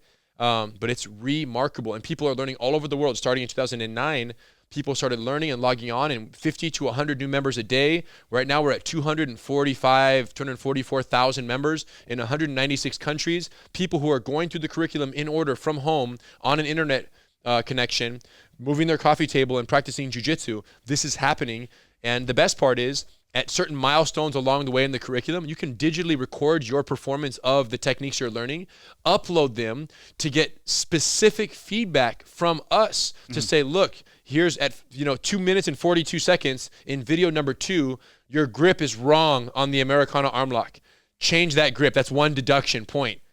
And then if you score more than 10 deductions, you fail the test, and then you keep going, and once you pass certain milestones from the video evaluation curriculum, let's say you pass the first milestone after a year of video training with your friends in the garage, you can then go to a school and actually say, hey, I passed the online video test. Can I come do a live belt test now that I have demonstrated proficiency in the techniques that I've learned at home? Can I do my live test? And we have 175 schools around the world where you can do this at. You show up, they say, yeah, sure. They do the live evaluation. If it verify in person with touch and feel and reflex, boom, we send you your blue belt. The same is true for purple, same is true for brown, and then for black belt, they have to come here and do the test in person. But the fact that you can learn online, test at a certified training center, and climb through this curriculum, it's making jiu-jitsu, basically the world is our academy, and we're their instructors. It's freaking crazy. How is that type of instruction received by, I don't know the correct word, but traditional jiu-jitsu teachers? Because that's a huge departure from the norm, where it's physical location. They hate it. They hate it. They hate it to this day, or they see in the light? They hated it. Okay. They hated it. 2008, 2009, 2010, 2011, 2012. There was a good 4 or 5 years where we were like, we were absolutely hated on within the family and outside the family, because I had made a claim that in some cases online learning is actually better than the live training you can get at a school. Really? Yes, 100%. Because when I teach a class right here, let's say you came to my class, you're in town the weekend, we're closed right now, but if we were here on Saturday, 9 o'clock class, 100 people on the mat, I would be the teacher, you're a blue belt, so I'd invite you, hey bro, come on in.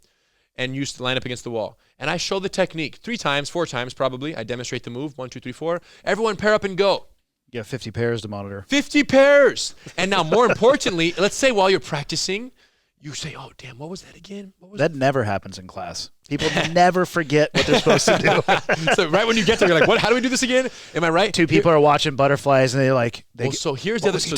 2 things I want to pinpoint in terms of this actuality, in terms of the actual benefits beyond, better than group classes in a live school. Some things are not better, but some things are. One is, number one, you can't rewind me up there. I was actually just thinking that you could go back 15 seconds and catch it again. Every time you want. If you get down and practicing and have trouble, you go back and zoom in, see a different angle, and you can see exactly the detail you're having trouble with. Number one, you can't rewind me when I'm teaching 100 people. Number one. Number two, this is the most important one. Jiu-jitsu makes more sense in a certain order. Yep. Okay. I buy that for sure. It's a fact. Yeah. There is an order. How do you know the order? Here's how we decided on the order. If we were going to teach private classes to a student, one-on-one, for 10 years, every day, where would you start? Where would we start? And what would we show number 2? And what would be number 3? And what would be number 4? There always has to be a logical building on what the student already knows, because it's building blocks. This only makes sense perfectly if lessons 1 through 9 are understood. Can you do lesson number 10? Now, BJJ classes, which 99% of instruction is not private, it's group, which means you show up, and you felt this many times you show up to class. You're thinking, like, what the heck are we doing? Especially when I first started, I didn't understand the terms. The context, the terms, the positions. Why does this move make sense? They're like, let's do an omoplata. I'm like, Please define it first. Don't know what that is, nor have any idea when I would use this. When I would use it. So the context is king. So in these sense, we've had students who've come purely online, trained for a year and a half, nothing but online in order through our curriculum. Then they come take the trek to Torrance, and I train with them.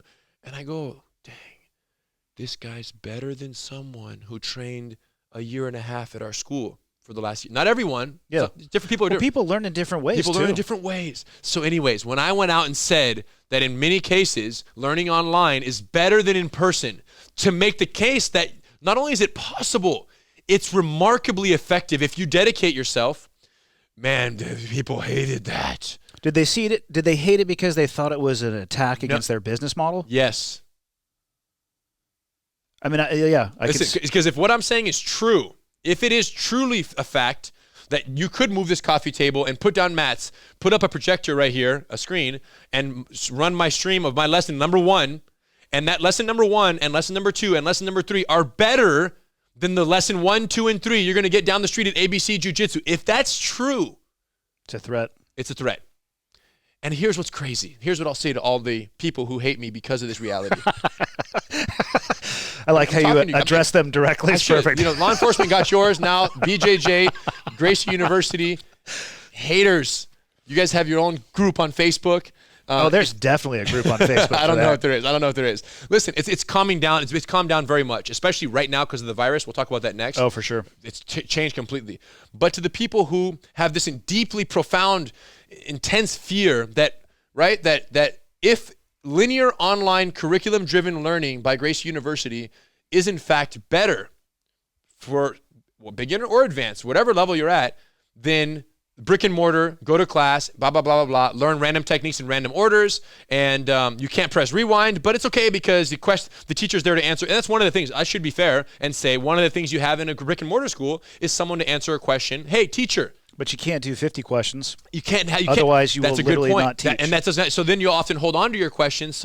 But there is someone there to check on you and touch and feel your technique. Yep. So that is, I guess, one balance. And the selection of training partners, right? So the fact that you have 50 training partners is pretty, or 99 training partners in a 100-person class is remarkable and beautiful and is certainly beneficial. When you have a garage, you might have 2. Your wife plus 2 neighbors, and that's all you got to choose from. That's limiting. And in response to that, we created Gracie Garages, where they're not certified schools or accredited instructors. They're just unofficial at-home training hubs in each community. And all you need to become an official Gracie Garage is mats and a screen and access to the curriculum. And your house is listed as a Gracie Garage. That's cool. We're in the community. There might be 17 to 20 people who get together 3 times a week in your garage to train. So now we're combating that lack of training partner consideration. But here's what I'll say to this. Friends out there who hate us. It's a fact. Friends out there who hate us. Because even though you hate me, I love you. I love you. So you're my friend, even though you hate me.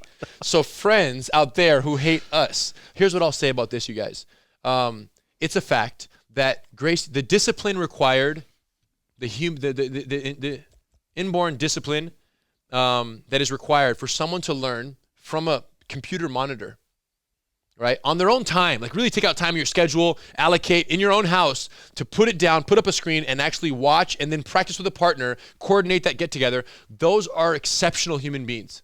Agreed. Exceptionally dedicated, exceptionally motivated, exceptionally everything. In every category, every person I met who trains through Gracie University and excels in the process, when I meet him, I go, wow, you're a specimen. You're just someone who just doesn't take no for an answer and would not take distance as a concern, and you're going to learn no matter what. That's that category. And to be honest, that category of people who can learn like that long term, I put them in about the 5 percentile.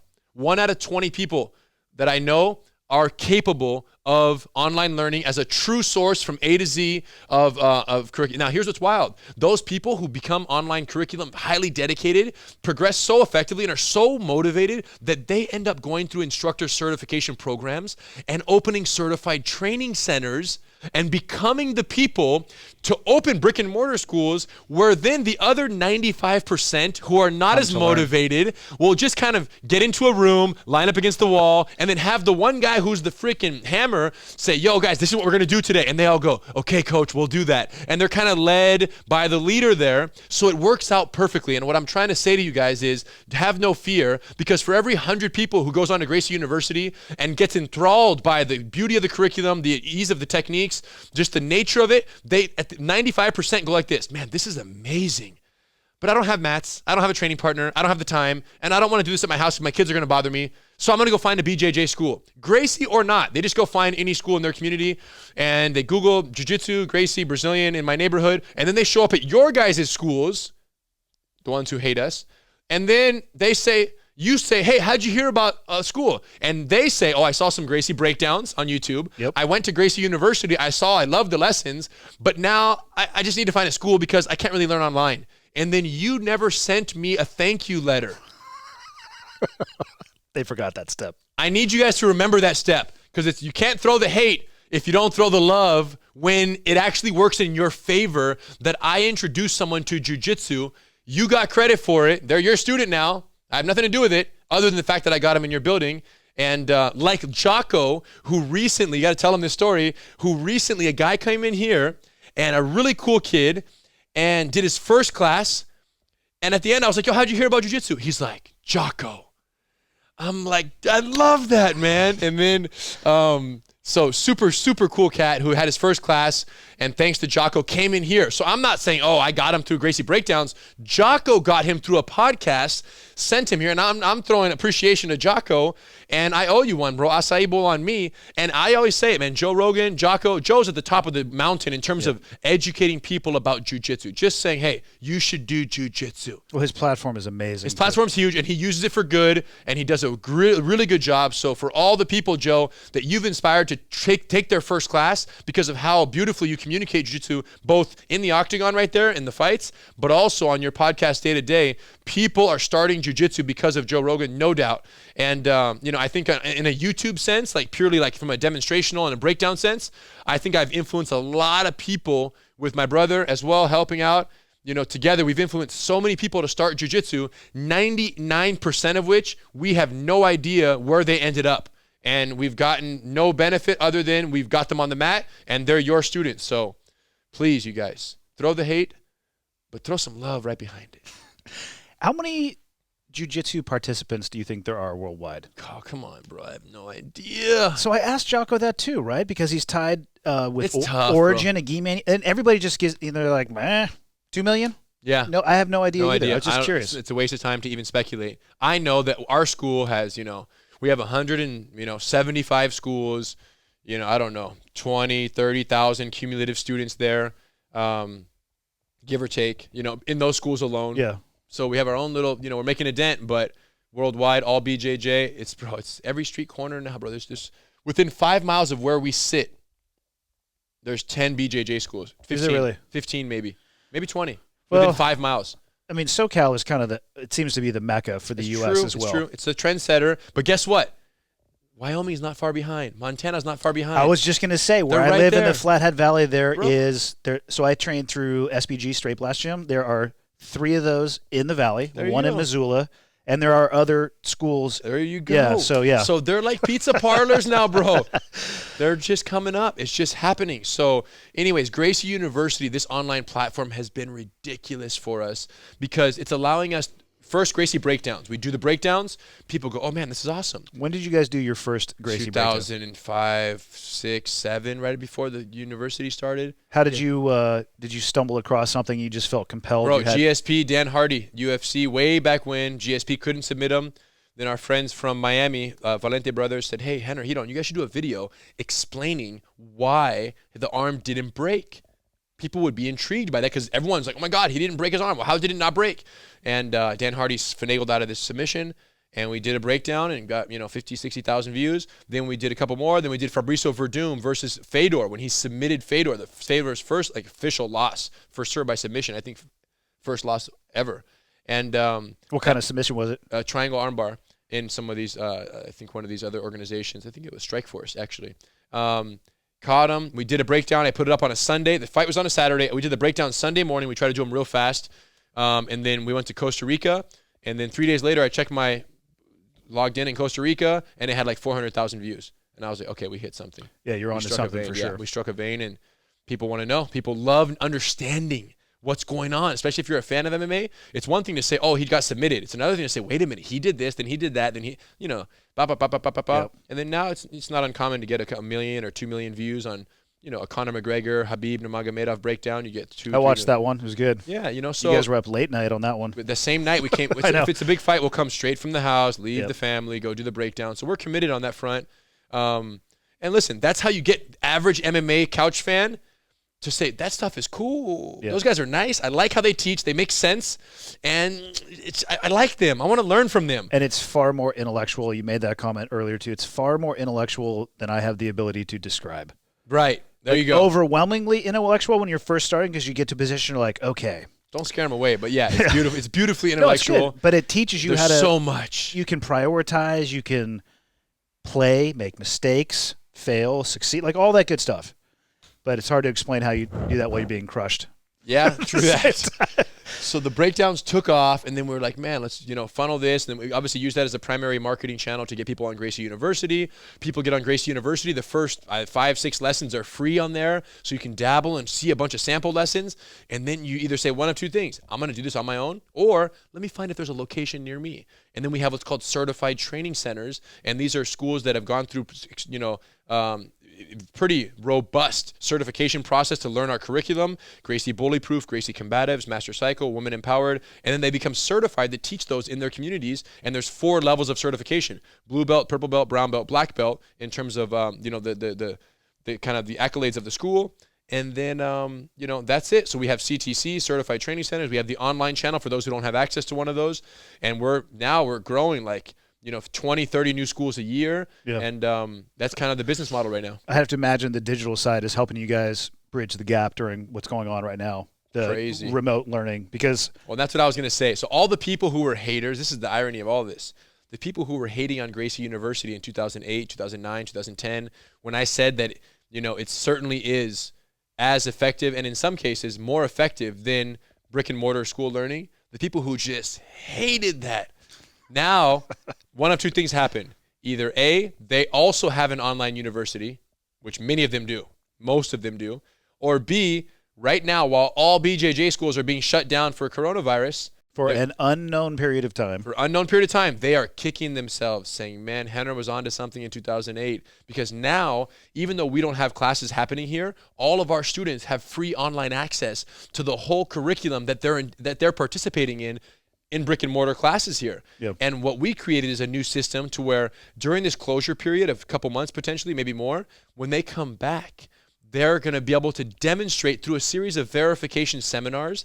Our in-house students and students at certified training centers all over the world can demonstrate what they learned while they were out. And then if they demonstrate with proficiency the moves that they learn, they get credit towards their next promotion and credit towards attendance. They continue to progress. Actual attendance credit, even though they weren't in the building, if they can demonstrate it from what they learn on the videos and practice with their friends and family at home. So having the infrastructure in place for the last 10 years, it's never been more appreciated and necessary and beneficial for us than it is right now as we sit here. And it's also being deployed at over 170 schools around the world where they're also being forced to close. And all those schools, all of their students get free online access at the same time. So everyone else right now, they're trying to film content today to try to put it up in the next week or 2 or 3 or 4, or try to build a makeshift online university. And we've been having this thing built over the last 10 years. So you said that you guys, when you were creating that curriculum, you went from a private lesson where you would start and where you would end. What's the first lesson you teach, and what would be the last one? Deep. First lessons, trap and roll, standard variation. Someone's mounted on you, how to bridge and escape from underneath someone. Second technique is Americana arm lock. Right, you're on top of the fight now, you can twist their arm. Third technique is mount control, because an arm lock has no value unless you can control the mount. Fourth technique is taking the back, right? Someone turns over out of fear of strikes, you take the back from the mount. Fifth technique is clinch, takedown. Sixth technique is punch block series, how to defend punches from the guard. And every single lesson, in the lesson number 6, there's a reflex development drill which integrates lessons 1 through 5. So they're compounding lessons linearly. The same way if you were my student and we had 10 lessons, on the 11th lesson, I would spar and roll with you in a way that forced you to incorporate lessons 1 through 10. Yep. So that's all pre-scripted because we know the order that you're going through. Now, as far as I know, I think we're the only curriculum online that is entirely linear. There are other ones who have little glimpses of hope and maybe little modules of 7 lessons that kind of go in order. But by and large, if you want to learn chokes, click here. If you want to learn arm bars, click over here. It's very piecemeal-y. Yeah, it's almost like a buffet. Supplemental, and it's designed for guys like you who have some knowledge, who know what your gaps are and want to go fill in a sweep or this gap or that gap. Ours was designed to where you may never have a school in your life. You have to go from 0 to 100 without us ever being part of your situation. So here's how the curriculum is organized from an umbrella perspective, just to give you kind of an idea. Phase 1 is Gracie Combatives, is our beginner program. It's 36 techniques that if you get into a fight, you're going to survive. It takes about 8 to 12 months to finish, and that's it. All you need to know for survival in a street fight is Gracie Combatives. The most important 36 techniques, much of what we taught the Army in the early 90s. After that, you go into some additional training and sparring, and you, with those combative techniques plus some training time, you earn your blue belt, right? That's kind of the initial curriculum there. After blue belt, we have stripe curriculums. Blue belt stripe 1, blue belt stripe 2, stripe 3, and stripe 4. Each stripe course is 60 lessons. Each lesson is average 3 to 4 techniques. So 60 lessons for blue belt stripe 1 is really about 190 slices or variations. It's a lot. So blue belt stripe 1, 190, 180, 190, 190, 190. So 4 stripe courses, you're just under 800 techniques between blue and purple belt. So the blue to purple belt is the absorption phase, where it's almost like at this point you're downloading jiu-jitsu moves from every position. And in those 60 lessons for one stripe course, for example, blue belt stripe 1, 60 lessons, they're divided into mount, side mount, guard, half guard, back mount, leg lock, standing. So for blue belt stripe 1, we cycle through 7 chapters. Then for blue belt stripe 2, we cycle through those 7 chapters again, and we visit the next layer of techniques in each of those respective subcategories: mount, guard, side mount, back.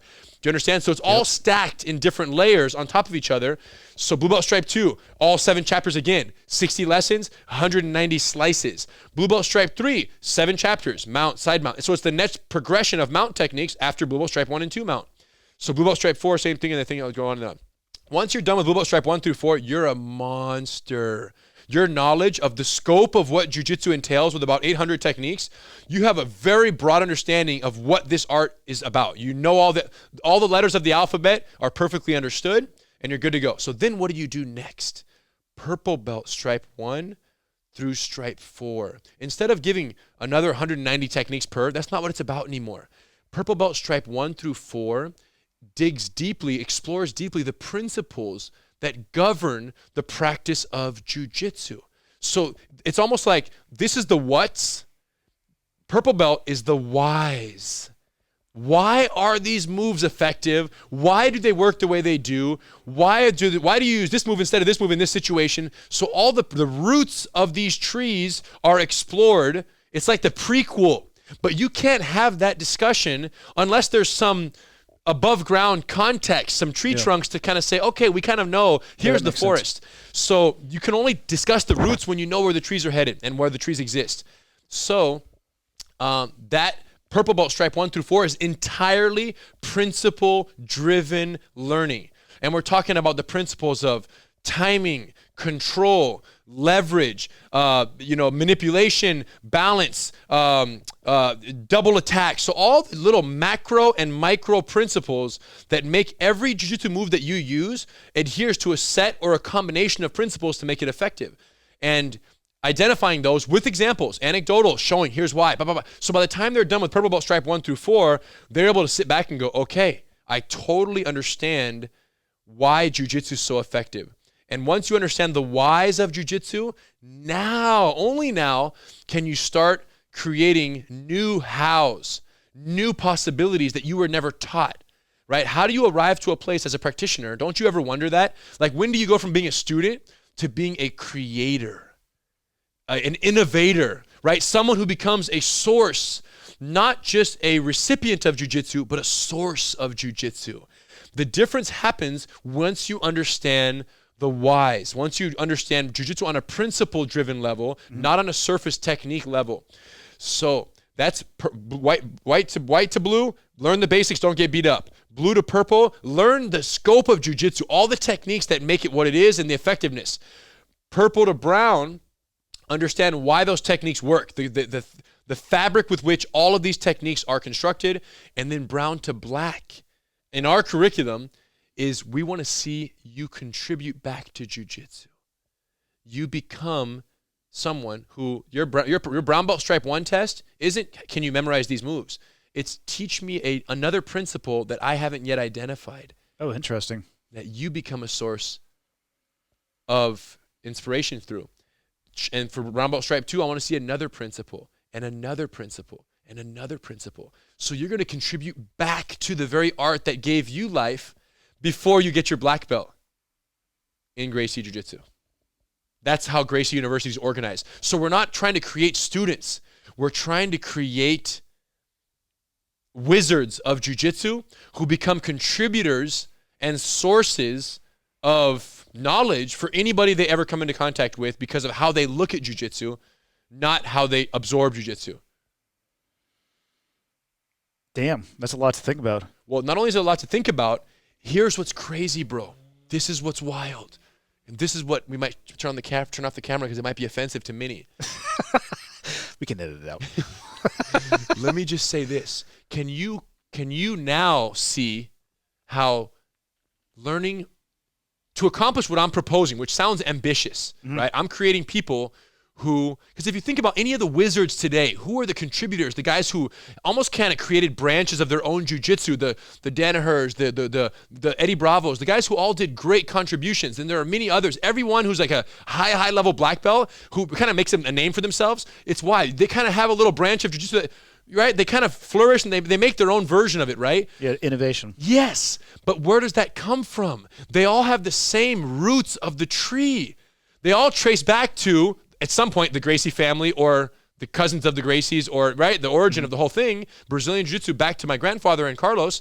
So they trace back there somehow. But besides just the genetic trace back of the roots and who you learn from and your lineage, besides just the lineage, there's also a technical lineage and a tracing back to roots of what they all learned. They all kind of started with the same foundation of Brazilian Jiu-Jitsu and these principles that I'm talking about. And then what they did with those was different places. They morphed into different things and different variations of jiu-jitsu based on that person's understanding being so profound that then they could create and still adhere to those principles and utilize those principles to create further advancements in jiu-jitsu that didn't exist before them. But they still, all those advancements adhere to a great degree those same principles that made the predecessor version of jiu-jitsu possible, right? So the principles are timeless. Now, what I was going to say was this. Can you see now that if that's the ambition of Gracie University, right, where it starts, traces, and by the end, you don't just have someone who memorized thousands of moves, you actually have someone who now thinks about jiu-jitsu in a way where they can be a contributor to jiu-jitsu for generations to come. How that to be accomplished requires a certain linear approach to even make sense, because the white belt who comes in can't have, even the blue belt isn't ready for the talk about deep principles of jiu-jitsu in many ways, because they don't have the experience. They're in rote phase still. There you go. They're just trying to understand how the arm even breaks, right? Let alone the principles of how getting to the mount was possible. So yes, and that's why I'm saying what I'm so excited about is this roadmap that is only now finally being completed. Like, we're just about to finish the principle, the cataloging of all those principle-driven lessons that I told you about. That's almost done. And once that's done, we're done. We've completed Gracie University's linear curriculum from white to black.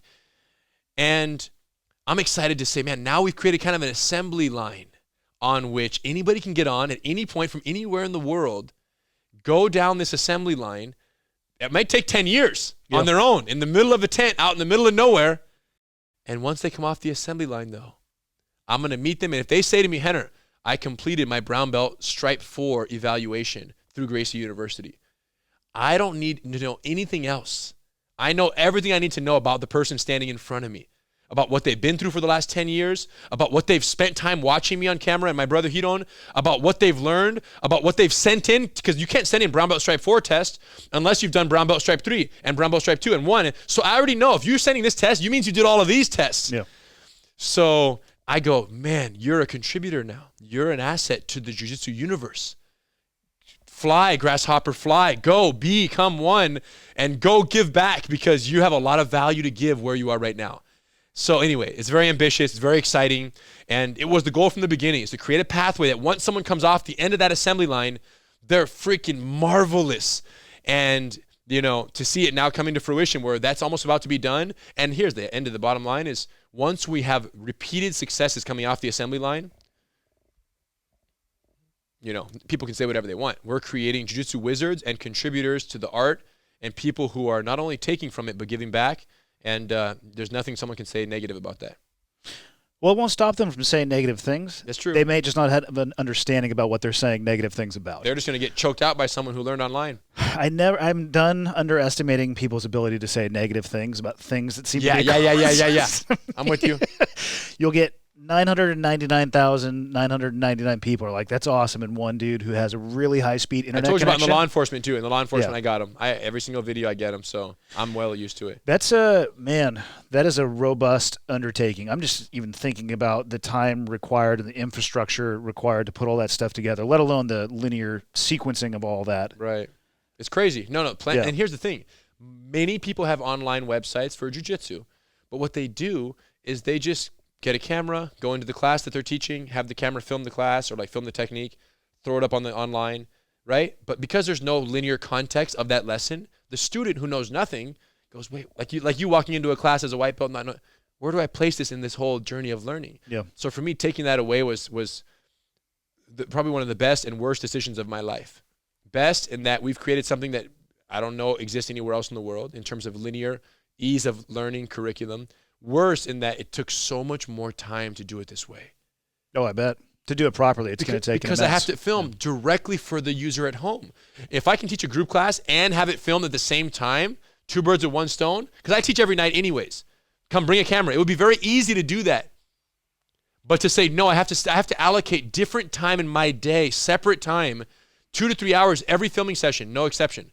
Me and my brother have to get down, script a lesson, have it dialed in, make sure that lesson progressively builds off the last 60 lessons, and then just keep adding on, and then pull the plug, press play, have that edited just for that at-home user who's going through it linearly. Yep. It's a whole separate profession, a whole separate undertaking. And that's where I was like, I thought it would be easier than it was. I thought in my mind I had like 3 to 4 years.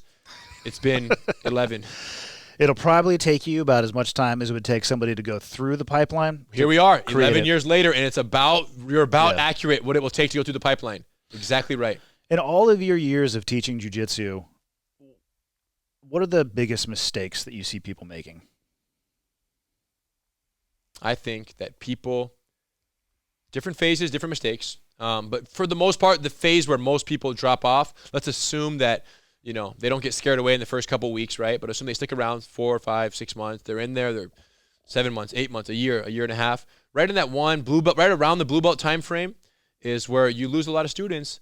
And I think it's because students don't have effective measures, indicators of progress. And their definitions of victory are convoluted, misguided, and inaccurate and improperly set. And if your definition of victory isn't calibrated and well set from the get-go, you're always going to be chasing the wrong victory. And if you're chasing the wrong victory, you're also not getting the results you're looking for. And in that case, you're going to disqualify yourself prematurely from an art that you really shouldn't have disqualified yourself from. You should have stuck with it. And, one example is, you're a blue belt, you're in there, you're in the advanced classes, you're sparring with tough guys. And if your definition of victory is how many times you catch that person versus how many times they catch you, life's going to suck for a good 3 to 4 years, because especially if you're not, physically an imposing figure. So being able to go in and have the approach of, no, if I'm 100, if I'm 150 pounds and I'm sparring with a guy who's 200 pounds, who's 10 years younger than me, and I'm a blue belt, what's the expectation? If the expectation is I just tap this guy easily because I've been training for 6 months longer than him and he's maybe a white belt with 4 stripes or an earlier blue belt than I am, you're going to be very disappointed when you find out. Your belt's not a Harry Potter wand. No, it's not. And I think that people need to know that. So this is so true that I created a kind of a Boyd belt. I call it the Boyd belt kind of rule that I put out in some videos that helped a lot of people. Like, people were thanking me like for years after I put out that video. And John Boyd was a friend of mine who passed away many years ago. Older guy, 65 years old, black belt of ours, would train with the blue belts. 30-year-old blue belts, he's rolling with them. These guys are 50 pounds heavier, 30 years old, 20, 30 years younger than him. And he would come to the office sometimes after class and be like, Henner, man, I couldn't catch so-and-so today, couldn't do this. And I feel like sometimes I'm just surviving in there. I can't really do what I want to do. And I'm a black belt and these guys are blue belts. I said, John, you don't get it. Bro, you don't get it. The fact that you're on the mat training with these 30-year-old, 200 He's in the piranha pounds. tank. He's 150 pounds. These guys are. So what I said, John, is here's how you have to look at it. Every 10 years and every 20 pounds is a belt. Straight up. So if someone is 20 years younger, that's 2 belts. Yeah. And they got 30 lbs. And 20 pounds heavier, just to keep the math simple. 20 years younger, 10 and 10. And 20 pounds heavier, that's another belt. So that's 3 belts advantage just given to them off the get-go. So a white belt turns into a blue, purple, brown. A white belt is now a brown belt to your black belt. you to be able to just, or technically if he's a blue belt, now he's a black belt and you're a black belt and we're even. Yeah. So if you can go and roll 5 minutes and just survive, guess what? It's exactly what you've trained the last 10 years to be able to do. So if you don't have Boyd belt in your mind and you train with someone and they're a lower belt, you think I should be able to beat them no matter what. It's not a magical wand. It's freaking you see it often though. Like before you go roll, people just take a quick glance down at your belt and like, oh, you might be screwed. Yeah, I know. Okay, I know. So these people, imagine how many times can you take that as the black belt who can't tap blue belts? Eventually you say to yourself, what? I'm out of here. But now me and John were such good friends that there's quitting wasn't an option. So instead he would come to my office and cry a little bit. And I'd be like, John, come on, bro. Uncle John, I love the guy. And I'm like, bro, I said, John, you're everyone's idol. Even the blue belts who spar with you, you're their idol. They want to be him when they're at that. Yes, but he doesn't see that. All he sees is, God, I can't tap this freaking blue belt, and I'm a black belt Gracie representative. Do you understand? So he's all backwards in it. So Boyd belt saved so many careers. Yeah. So then if that's true, if Boyd belts are true, what is realistic in terms of a victory definition? Well, with that in mind, you have to assess every opponent differently, right? Some guys you roll with, if you can just say, man, if I can just survive 3 minutes and not get tapped, instead of 2, I want to survive 3 minutes today with this same opponent. It would be a huge victory. But people don't do that because the coaches often don't allow that. The coach is yelling at you saying, go, get up, get out. So oftentimes your victory definition isn't even yours. It's the environment. Defined by somebody else for the environment. Yes, and that's the biggest disservice a coach could do to their student is set a universal victory definition in an environment where the objectives and realities are anything but universally applied. Because grandma over here and then young buck over here, NFL, college player, football against grandma or Navy SEAL over here or police officer or whoever, there's nothing universal about the audience and the mat. And I'll tell you this one thing though, I can almost always tell a school where the victory definition is unwaveringly and undoubtedly established by the instructor, singularly, one definition for everyone, because you walk in and people kind of all look the same. They're all 25, 19, 20 to 32, 33. They all have short hair. Most of them have some tats. You know what I'm talking about? I do. You walk in and you look at these people and you go, there's 17 people here. There's one, tough lady over there. One. Also short hair, also tatted up. And I'm looking at this and I'm like, look, this is just a club full of savages. What does this tell me? That the instructor has a definition and any other person who ever came and tried a class there and left failed to meet that instructor's definition of victory or expectations, essentially. And they left. And so you only keep the people who ironically need you the least. Yeah, that makes total sense. No, it's totally sad. It's the worst thing. It's the biggest tragedy of jiu-jitsu is that the structure of the school and how it's being administered jiu-jitsu is keeping more people from doing jiu-jitsu who actually need to do jiu-jitsu. And I know this because they end up here. They end up in Torrance or end up at a certified training center where they walk in and they go, man, I had a terrible experience at so-and-so jiu-jitsu down the street. Can I watch a class? I'm like, yeah, please, bro. It'll be my pleasure. Just watch whatever you want. Whenever you're ready, try one out, 10 days free. And they try one and they go, oh my gosh. And they pull me after class. They feel inclined to pull me aside and say, Henner, I got to tell you what happened at the other school. I was there for 2 days. I'm sparring. And I have many videos where I published actually these interviews where I do with people, like real, after their first class. I was over there, I was sparring. My rib separated after the first class. And I didn't know what was a pain, but after 2 weeks, I didn't know what it was. And then finally I realized that guy landed on me.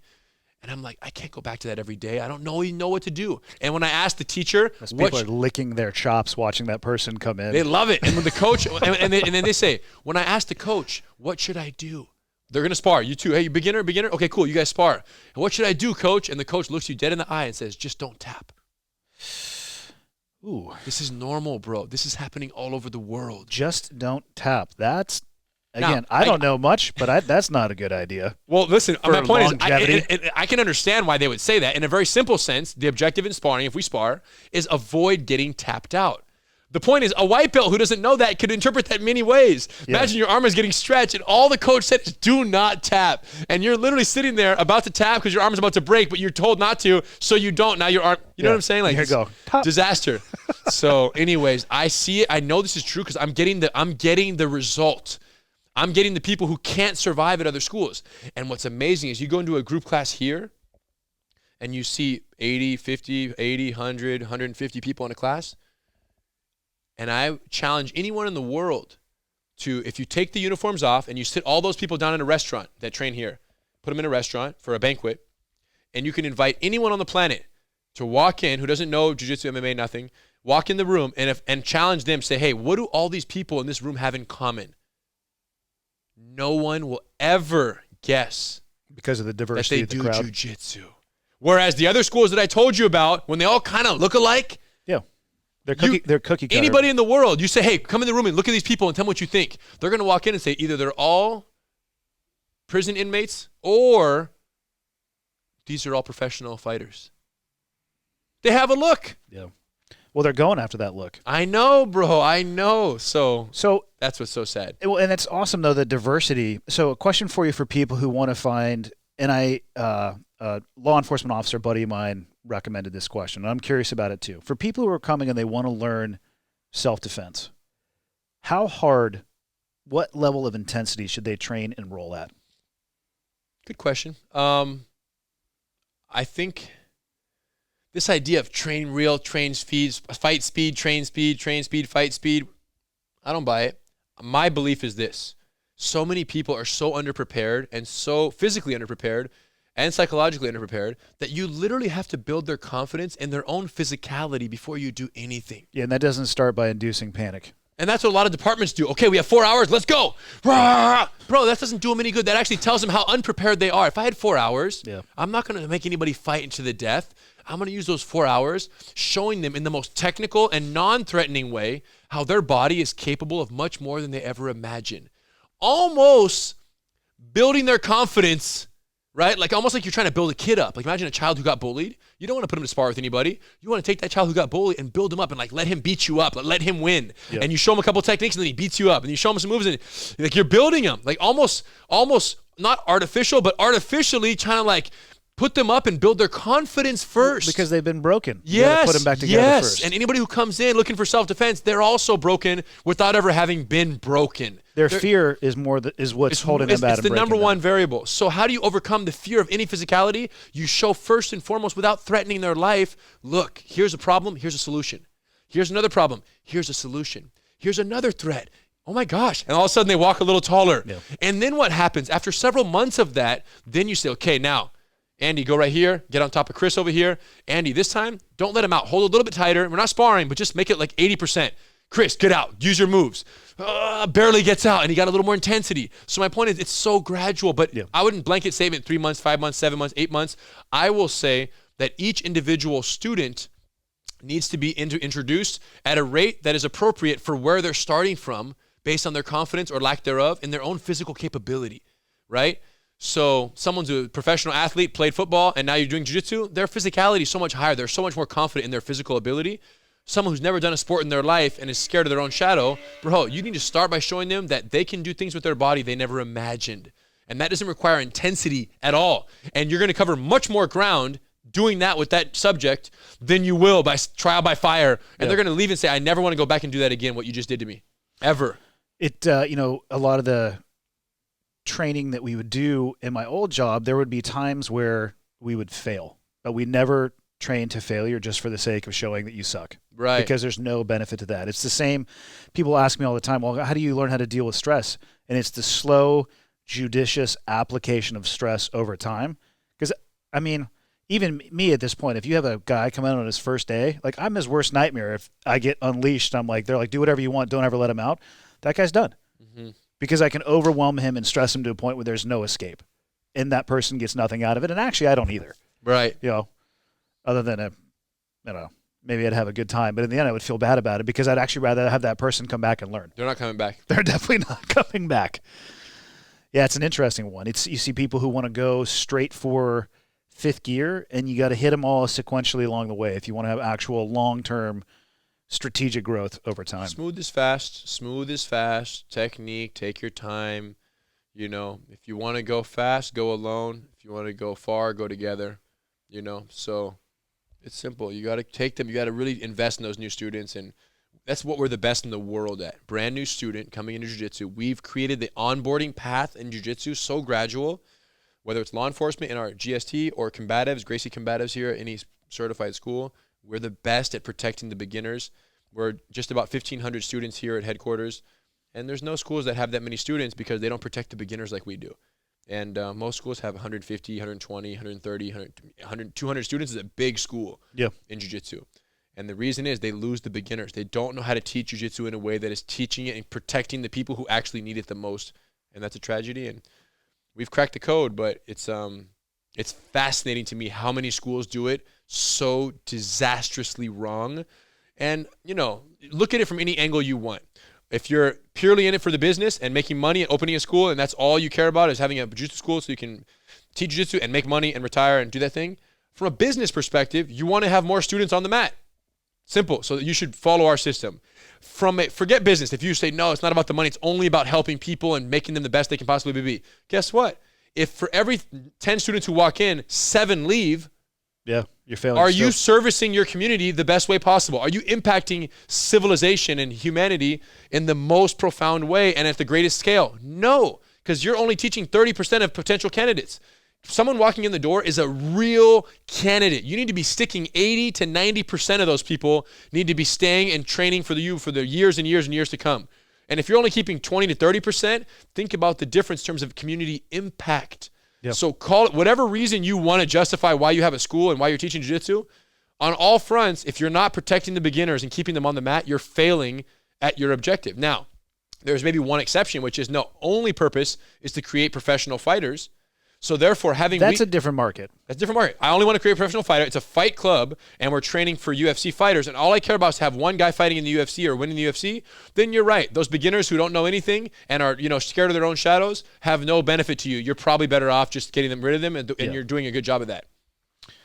Yeah, if that's your sole focus, then maybe they need to come to you later in this story arc of their jiu-jitsu career. Yeah, you're not the right person. So we have to acknowledge that there is a place for that. There's some schools that are MMA professional clubs, and that's all they want. Well, that's why there's driver's ed and then places you can go drive Ferraris. Thank you.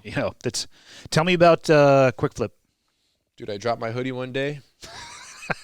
Seriously. I read this story and it was awesome. I'm like, yeah, I've only done that about 100 times. Dude, I took off my freaking hoodie at the park. I was about to tie it around my waist. Which isn't the move for an adult male. I know. Well, I was just a new dad as a 2-year-old son. And as I was tying, here was the exact thought. As I was about to tie it, right? So I did this one. Took it off. And I went like this. Literally went like this. Right before my hands crossed, I went like this. I'm a cool dad. I'm not doing it. I'm a cool dad. I can't do it. It's not even possible. So, of course, I wasn't going to go European Yacht Club. There's no way. So you didn't have your boating shoes on. Yeah. So instead, I opted for the wannabe cool guy, which was this one. So I threw it over. I'm like, oh, that's kind of cool. It's not around my waist.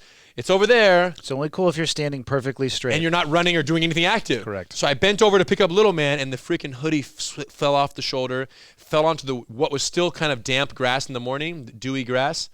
And I grabbed it at that moment, and I remember like sweating a little layer of sweat of frustration. We all had that. When I'm not trying to sweat this morning, but I sweated. Yeah. And I had that little layer, and I was like, this is ridiculous. I tried to be cool, and I paid for it. And now my hoodie's wet. And this is not acceptable, that this is the best solution we can think of. We can do better. America can do better than tying sweatshirts around the waist. I picked up my son. The world can do better. Everyone, bro. I'm Team America right here, but you're right, the world. So I'm like, picked up my son, went home, locked myself in the office. Literally 15, 20, almost 30 minutes later, come out with my first prototype of a sweatshirt that turns into a backpack. Fast forward 6 months, 15, 20 iterations later, art research and development, modifying. We freaking cracked the code, go to manufacturing overseas, get 5,000 done, and freaking off we went to the races, and then everything else was freaking gnarly. But look at this. Then you're in Shark Tank. Yeah, I'll talk about that in a second. But all it is this. This is the outside. Yep. Right?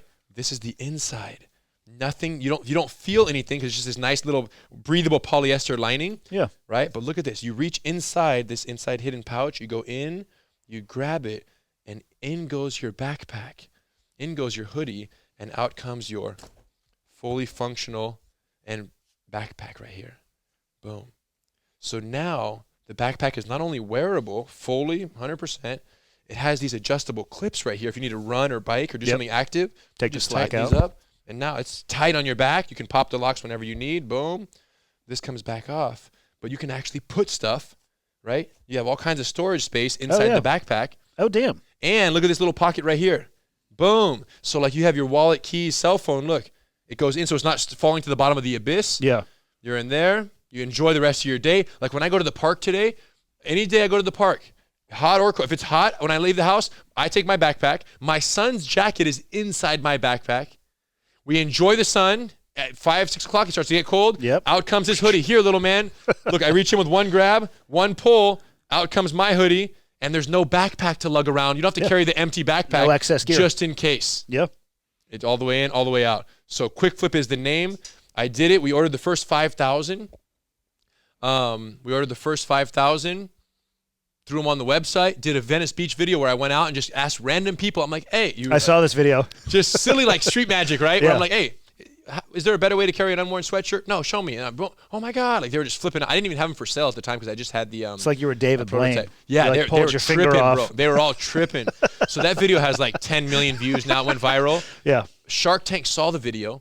Oh, so they reached out to Yes, Shark Tank reached out. I tried to reach out to Shark Tank simultaneously. Okay. But as I was reaching out to them, trying to get traction, they also reached out. Hannah, we saw this video. Awesome. Would you consider Shark Tank? And I was like, yeah, as a matter of fact, I would. And that was May last year, May 12th last year. It aired. September the year prior, it filmed. So about 7, 8 months prior to the airing. I went on Shark Tank. I showed up. I brought the hoodies, brought the rain jacket that turns into a rain backpack. So like we have all these different options now. Everything converts on the rack, turns into a backpack. And it freaking did great. Shark Tank went, it blew up that night. Like the whole next 24 hours, huge surge in sales. And then fast forward, we did Amazon Deal of the Day, like, 8, 9 months later. Amazon called and said, yeah, Deal of the Day is a very special featured promotion only for like the top products on Amazon. They featured us. We just murdered it, sold out of all Amazon warehouses, all of our inventory. And then Time Magazine, 2 months after that, in November last year, Time Magazine, we made the list for Invention of the Year, Inventions of 2019. So tens of thousands of applicants, and we made the cut there. So top inventions of the year. So it's just been a crazy roller coaster, and this has nothing to do with jiu-jitsu, but it has everything to do with jiu-jitsu. Because I solved a problem. It has to do with the intellectual portion of jiu-jitsu and problem solving. The principle, bro. The principle. Alavanca, energy efficiency. And for me, it was a problem. Every day I solved problems on the mat, and it was a problem that could no longer go unsolved in everyday life because everyone's experienced it. What the heck do you do with the jacket you're not wearing? First of all, you regret bringing it. You wish you left it in the car, right? Second of all, is you tie it on your body in some awkward manner that's either unsafe, unfashionable, or you lose it. It literally falls off and just lands on a bench somewhere. Or it looks atrocious. I said unfashionable. That counts number 2. Unsafe also counts. Like you ride a bike with a hoodie tied around your waist, it's a safety hazard, right? Something tied around your neck is a safety hazard if you do like the European Yacht Club. Yep. You can get choked by that. So for all the and there's no functionality there. So for me to turn your hoodie into a functional carrying compartment when you're not wearing it, gosh, bro, now I don't leave the house without it. And everybody I know, everyone who I care about is Quikflip. And everywhere I go, it's like my eyes are bleeding because I see people tied hoodies on their bodies in awkward manners. Can't not look at it now. And I'm like, and that's what's cool about the idea is that we'll be the first ones we'll market you the first time. The first time you hear of Quikflip will be because of us. Shark Tank, Time, whatever, Amazon, some YouTube video. We'll be the first ones to introduce you. The next 6 exposures will be organic in the wild. You'll see them. And when you see a sweatshirt around someone's waist, you're going to go, Henner was right. And then it takes 7 exposures to make a purchase, right? So this is your first. And then 6 more exposures, you're going to finally go, man, one of those Quikflips would be really nice right now. And then, we'll hook you up with a fat discount. Nice.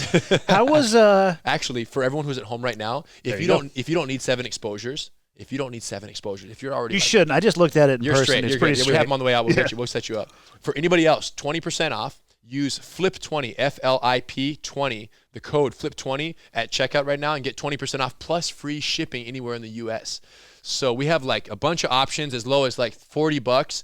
This one's one of our more premium ones. We have rain jackets that are more expensive, but we have this lightweight hoodie that just came in right now. It's like a brush fleece interior, very comfortable, also turns into a backpack, starting at $40. That's without the discount and without the free shipping. So check it out at quikflipapparel.com. And Quikflip, there's no C, Q-U-I-K, flipapparel.com. Or just Google it and you'll see wherever it is. Amazon's good, but they have no inventory right now. So check out our website direct, and flip20 is the code, and we'll take care of you guys. How was your experience with Shark Tank? And I ask it from the perspective of I've seen the show, but I'm always curious. Me too. I'm like, is this BS? Like, I was the same way. Is there an actual cool relationship? Did it help you lever to the next level? Like, was it cool? Was it what you thought it would be? I'll give you the quick version. Behind the scenes production, you go in there, it's exactly what you expect. The Sharks don't even know anything about your company. Of course. Raw. And you don't know them other than all the videos you've watched, thousands of hours of episodes that I watched studying, right? To make sure I know all their personalities. Yep. But yeah, that's all they told me backstage. It says, Henrik, go out there and do you. Like, don't stop selling and freaking own the stage. They really tell you to, like, be big time. So when I went out there, you saw the episode, it's like, smile and sell. I just kept firing. How much time do you have? Because obviously there's the editing. 45 minutes. Oh, wow. Not everyone, as long as you need. There's 2 hours, 30 minutes, 20 minutes, whatever you want. So they don't come to you and they're like, no, hey, it's war. It's a real business meeting. Minutes. It's a real business meeting. Okay. So you're freestyle in there, and I was 45 minutes. They cut it down to like 11. Yeah, that's what I was going to say. And the cut that they did was accurate. Do you understand? Their cut was actually the accurate depiction of the best 11 minutes. They trimmed what they needed to and left the It was perfect. They story. did the right thing. I was not disappointed with the cut. I didn't feel like they misrepresented me. So it was honest. Everything about it was real. And I went in there. On screen, I did a deal with Lori. After the fact, we actually ended up never closing the deal. We actually never got to paperwork. So we have no deal. Mm-hmm. But on TV, I got offers from Lori, Robert, and Kevin. They were all very excited. And for other reasons, we never ended up closing, which is totally fine with me. And now we just blew up. And I was going to say, are you happier now? You did it by yourself anyway? Yeah, exactly. In some ways, it worked out that the deal never closed because I got to keep the whole company. But most importantly, if you have an invention, if you have an idea, and you want to get it off the ground, I'm 100% team Shark Tank. Do it. If you can get on, it's hitting the lottery for sure. You're winning. Because the exposure, specifically if you have charisma and you have a great product and you believe in it and you have some sales to back you up a little bit, no sales, they're gonna laugh at you, right? Yeah. But if you have sales, you have a smiling face and a warm heart, and you have a product that you're actually incredibly proud, and you have a loyal fan base, like the fact that we had sold out of 5,000 in like 60 days, and we were no name in terms of there's no Gracie on this, it's just Quikflip. Yep. That we sold out that fast of our first batch, our test batch. To me was like, all right, people love us. And today, people who are on Team Quikflip, that's it. They don't go back. You can't. You can't go back because what are you going to do? Go back to wearing your favorite Reebok sweatshirt that when you go out and just because you have Reebok on now that comes off, you have a headache with you instead of an asset, you have a liability. Once you're on Team Quikflip, you don't leave the house without it. So it's up to us to keep creating new stuff so that Team Quikflippers can live their lives always in convertible apparel. So that's where we're at right now is continuing to like build out the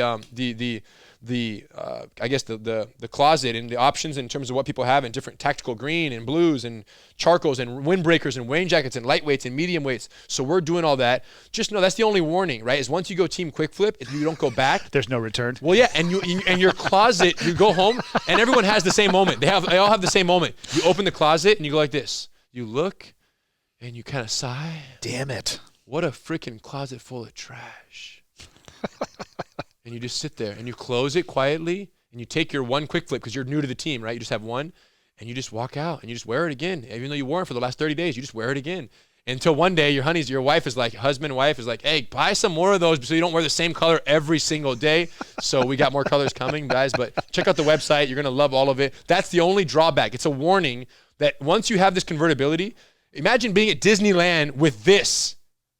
Versus being at Disneyland, once it reopens, being at Disneyland with a regular jacket or sweatshirt that doesn't convert. The minute that comes off, you have to walk 4 miles back to the car or to your locker, or you got to lug it around, or you got to carry an empty backpack to put your stupid jacket in the backpack. Or you could football spike it in a garbage can. That's what, yeah, my friend Ed O'Neill was like, I asked him the same question. I'm like, Ed, well, what would you do with the sweatshirt that you're not wearing? He's like, Henner, to be honest, just put it on a bench and walk away. Yeah, if it's not my favorite sweatshirt, it's and if you got money like Ed O'Neill, you can buy as many as you want. Yeah. But I said, Ed, no. Ed, the actor, he's a super homie of ours. And I said, bro, let me hook you up with Quikflip so you don't got to throw away the unworn sweatshirt. where can people find you and support you in everything you got going? Because we've been at it for 2 hours, and I want to be respectful of your time. Thank you, Ro. So Rener Gracie, Instagram, Twitter, Facebook, quikflipapparel.com, gracieuniversity.com if you want to learn jiu-jitsu. If you're on the fence, if you're listening to this podcast, there's no excuse, right? The fact that you have not looked into learning jiu-jitsu when your host, your cherished host, is Team Jiu-Jitsu and regretfully late in the game. Super regretfully late in the game. There you go. If that's your only regret about jiu-jitsu, you didn't start it sooner. That is the only one. You owe it to them to tell them to go to gracieuniversity.com. All the time. I talk about it all the time. If you're actually posted about it 2 days ago. If you're on the fence, get off the fence. And here's the thing. It's intimidating because your story is so intimidating. I went in and a girl got on top of me, and for my life, I couldn't get out. And I loved it. You're weird, though, because you're from these guys, you know? So what I'm saying is this. I'm normal. The average person does not want that experience in their life. So what I'm saying is to the regular people out there who are intrigued by the intricacies, the psychological aspect, the chess game aspect, the idea of having a new thing to embark on at 30, 40, 50 years old, and that you can do for the rest of your life, if that intrigues you to find something you love that you can grow in, it intrigues me and it intrigues all of our students, including him. If that intrigues you, then you owe it to yourself to look into jiu-jitsu and how can you start to dabble without committing to the point where you have a negative initial physical interaction that might, deter you from long-term study. The answer is go to gracieuniversity.com. It's free. You sign up. You get in. Right away, you're going to get dropped off in your dashboard. Dashboard is all the lessons that are free and available to you. You click on it. It's going to show you out of 36 lessons, there are 4 that are free. Bully Proof, which is our kids program. Out of 40 lessons, there are 6 that are free. Women Empowered, 3 lessons that are free. All these different programs, Gracie Survival Tactics for Law Enforcement, we give free samples of all of them. And as you watch these free samples, if by the time you're done, you aren't 1,000% intrigued by, wow, they put a lot of thought into this. This looks so fun. This is so well thought out, so structured. If that's not what you're feeling, turn it off, walk away, with no harm, no foul. But if you do feel like this is the best thing I've ever seen in my life instructionally, and from what I would like to commit myself to, I want nothing more than to do with this. If that's the reality, then either A, move your coffee table and get cracking right there, do 1 or 2 techniques for fun with your friend or loved one, or check the database of accredited schools that are teaching the programs exactly the way we do. Go find a certified training center and give it a try. You have nothing to lose. All I will say is that not all jiu-jitsu is created equally, and not all schools approach the art the same way. So I can't vouch for every school on the planet, but I can say that if you try a class at one of our Gracie certified training centers, it'll be the best learning experience of your life in any physical activity, let alone jiu-jitsu, and or your money back. That's a simple reality. So we hope you have a chance to check it out. Team Jiu-Jitsu, Team Quikflip, okay? Check those out. We got these new tactical greens. And once you go Quikflip, that's the end of it, you guys. You never go back. Like Jiu-Jitsu. Like Jiu-Jitsu. It's very true. Like Jiu-Jitsu. Once efficiency on the highest level enters your life, or alavanca, as we call it, leverage, once it enters your life, you don't go back, you guys. We're humans. We, by our very nature, evolve. And jiu-jitsu is the natural evolution of martial arts in America, and Quikflip is the natural evolution of outerwear all over the world. So thanks for joining us today. Thanks for coming in, bro. It's a powerful ending. Thanks to our law enforcement team. I mean, like I said, I'm on the blue team, military law enforcement. We appreciate you guys more than you know, and I'm honored to play a small part in the betterment of defensive tactics training nationwide and soon to be worldwide. So anybody out there who's listening, if you're ever in Torrance, Los Angeles, we're about 5-10 minutes from LAX, and we invite you to come in, try a class, mention the podcast, come in and try a free class, and I hope that I'm teaching it. I teach Saturday mornings at 10 o'clock. There's a beginner class that you'll love. Best jiu-jitsu class of your life. 10 o'clock on Saturday mornings. Come on in. I'll take care of you. Awesome. Thanks, you, man. Appreciate you. Appreciate it.